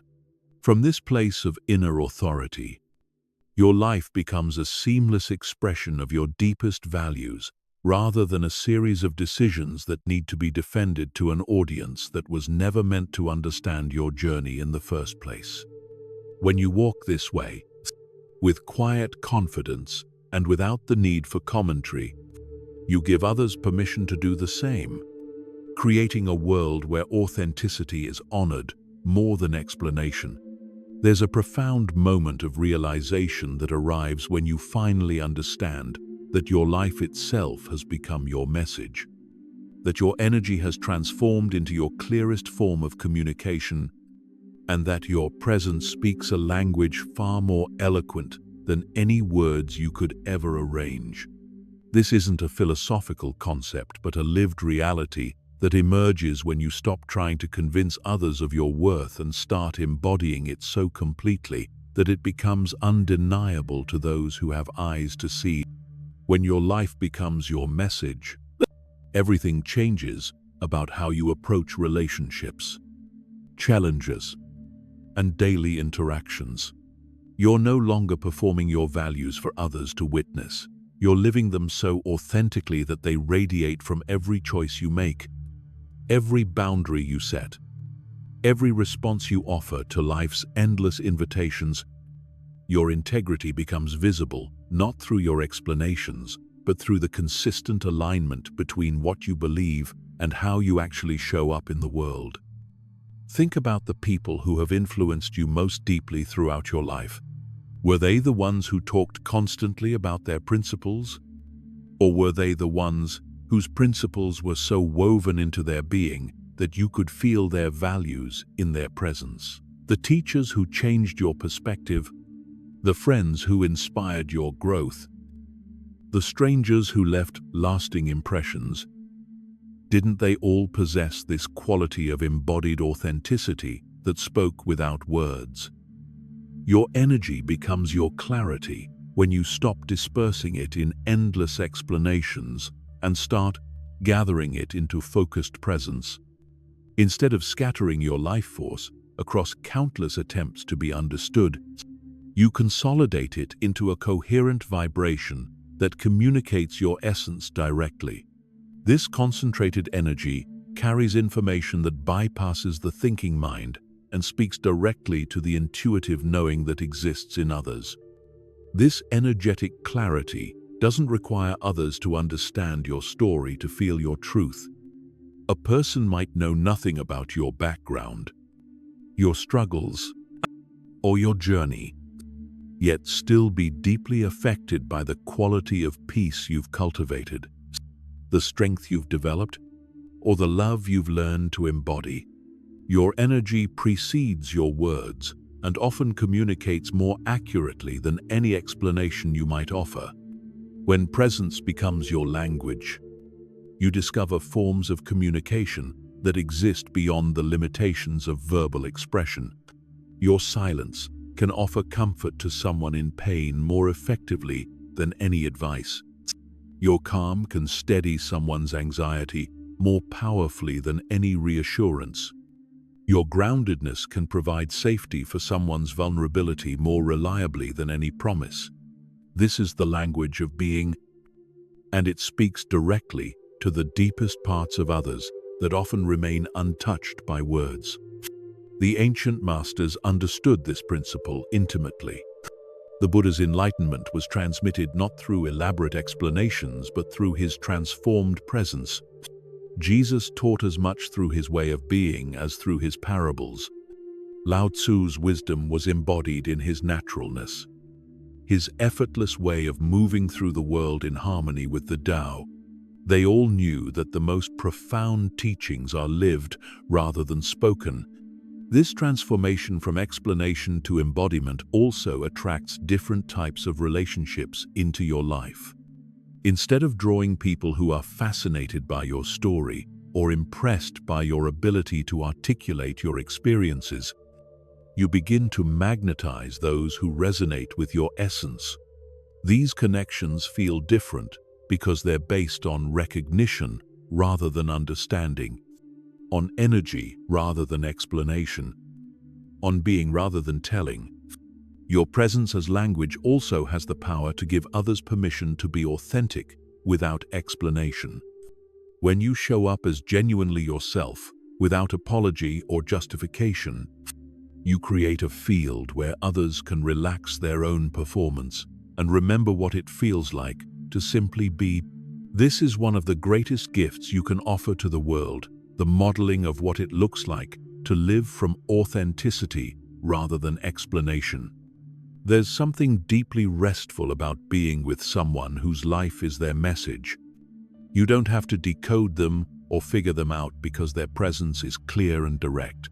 You don't have to wonder what they really mean because their energy and their words align seamlessly. You don't have to guess where you stand with them because their way of being communicates their intentions clearly. This doesn't mean you become perfect or stop growing and changing. It means you become transparent, consistent, and authentic in your expression. Your humanity becomes part of your message rather than something to hide or explain away. Your imperfections are held within the larger context of your commitment to growth and truth. The beauty of this transformation is that it's available to everyone, not just those who have achieved some special level of spiritual development. You don't have to be enlightened to let your life be your message. You just have to be willing to live authentically, to align your actions with your values, to treat your presence as sacred, and to trust that who you are is enough without elaborate explanation. Tonight, as you breathe into this understanding, feel what it's like to imagine your life as your message. What would change if you truly believed that your presence speaks more powerfully than your words? How would you show up differently if you trusted that your energy communicates your essence more clearly than any explanation. Can you sense the relief that comes with releasing the burden of constant verbal communication and trusting in the profound eloquence of authentic being? This shift from words to presence, from explanation to embodiment, from talking about your truth to living it, represents perhaps the most significant evolution in human communication. It moves you from the realm of concepts into the realm of experience, from the space of thinking into the space of being, from the language of separation into the language of connection. When your life becomes your message, your energy becomes your clarity, and your presence becomes your language, you discover that you've been speaking the most universal dialect of all, the wordless transmission of one authentic soul touching another. Tonight, as you rest in the gentle completion of this exploration, there's something profound happening in the quiet spaces of your being. You're returning home to yourself, not as a destination you've finally reached, but as a recognition of where you've always belonged. This homecoming isn't about arriving somewhere new, but about remembering what was never actually lost, only temporarily forgotten beneath layers of conditioning that taught you to seek yourself in the reflections of others' understanding.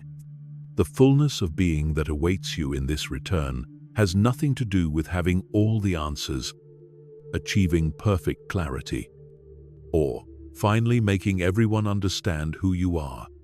It's the fullness that emerges when you stop fragmenting yourself into digestible pieces for others' consumption and start inhabiting the wholeness that has always been your true nature. This fullness doesn't depend on external validation because it recognizes that validation was never something you lacked, but something you already contained in infinite measure. As you settle into this understanding, feel how different it is from the exhaustion you've carried for so long, the weariness of constant explanation, the depletion of perpetual performance, the drain of living for others' approval. All of this begins to dissolve when you finally accept that your worth was never up for debate in the first place. You don't need to prove your value any more than a flower needs to prove its right to bloom, or a river needs to justify its journey to the sea. This return to yourself is like taking off clothes that never quite fit, removing masks that were always uncomfortable, setting down burdens that were never yours to carry. In this shedding, you don't become less, but more present, more authentic, more available for the real connections and experiences that your soul has been longing for beneath all the noise of trying to be understood. The Buddhist teaching of Buddha nature points to this truth. You have never been broken, incomplete, or insufficient. The wholeness you seek through others' understanding has been within you all along, waiting patiently for you to stop looking everywhere else and recognize what was always here. This recognition doesn't come through achievement or attainment, but through the simple act of ceasing to seek what you already possess. In this homecoming, you discover that the silence you once feared as loneliness is actually the profound companionship of your own soul. The solitude you worried might lead to isolation becomes the sacred space where you finally meet yourself without the mediation of others' opinions. The quiet that you thought might be empty turns out to be full of presence, rich with awareness, pregnant with possibility. This fullness of being changes everything about how you move through the world, not because you become different, but because you stop pretending to be anything other than what you are. Your relationships become more authentic because you're no longer relating from need, but from abundance. Your choices become more aligned because you're no longer choosing to please others, but to honor your own deepest truth.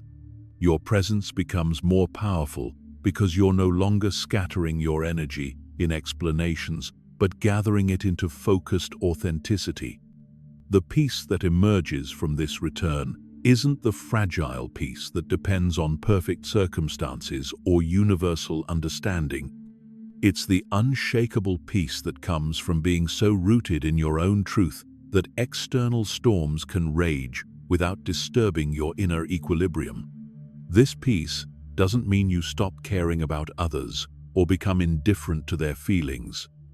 It means you stop making their understanding a prerequisite for your own tranquility. As you breathe into this completion, notice how your body responds to the possibility of living without the constant need to explain yourself. Feel the relaxation in your shoulders as you release the burden of carrying others' potential misunderstandings.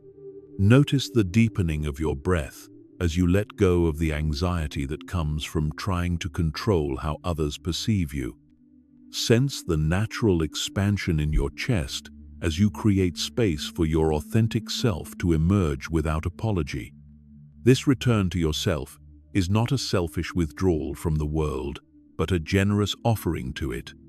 When you stop seeking your worth in others' approval, you have more genuine love to offer. When you stop performing your identity for external validation, you become more present for real connection. When you stop explaining yourself constantly, you create space for the kind of wordless understanding that touches hearts and transforms lives. The journey that began with recognizing the exhaustion of constant explanation completes itself here, in the recognition that you were always whole, always enough, always worthy of love and respect, without needing to earn these things through perfect communication or flawless self-presentation. This recognition is not the end of growth, but the beginning of a different kind of evolution, one that happens from wholeness rather than lack, from presence rather than performance, from being rather than explaining. Tonight, as you rest in this fullness of being, trust that your mere existence is a gift to the world. Your authentic presence, unexplained and unjustified, carries a frequency that can touch others in ways that no explanation ever could. In returning home to yourself, you become a beacon for others who are also ready to stop seeking themselves in external reflections and start recognizing the fullness that has always lived within. This is the ultimate freedom to be completely yourself, without explanation, without apology, without the exhausting effort of making your inner world comprehensible to minds that speak different languages. In this freedom, you discover that you don't need to be understood to be deeply connected, to love fully, or to contribute meaningfully to the world. You simply need to be, and in that being, everything else flows naturally, authentically, and with the effortless grace of someone who has finally come home to themselves.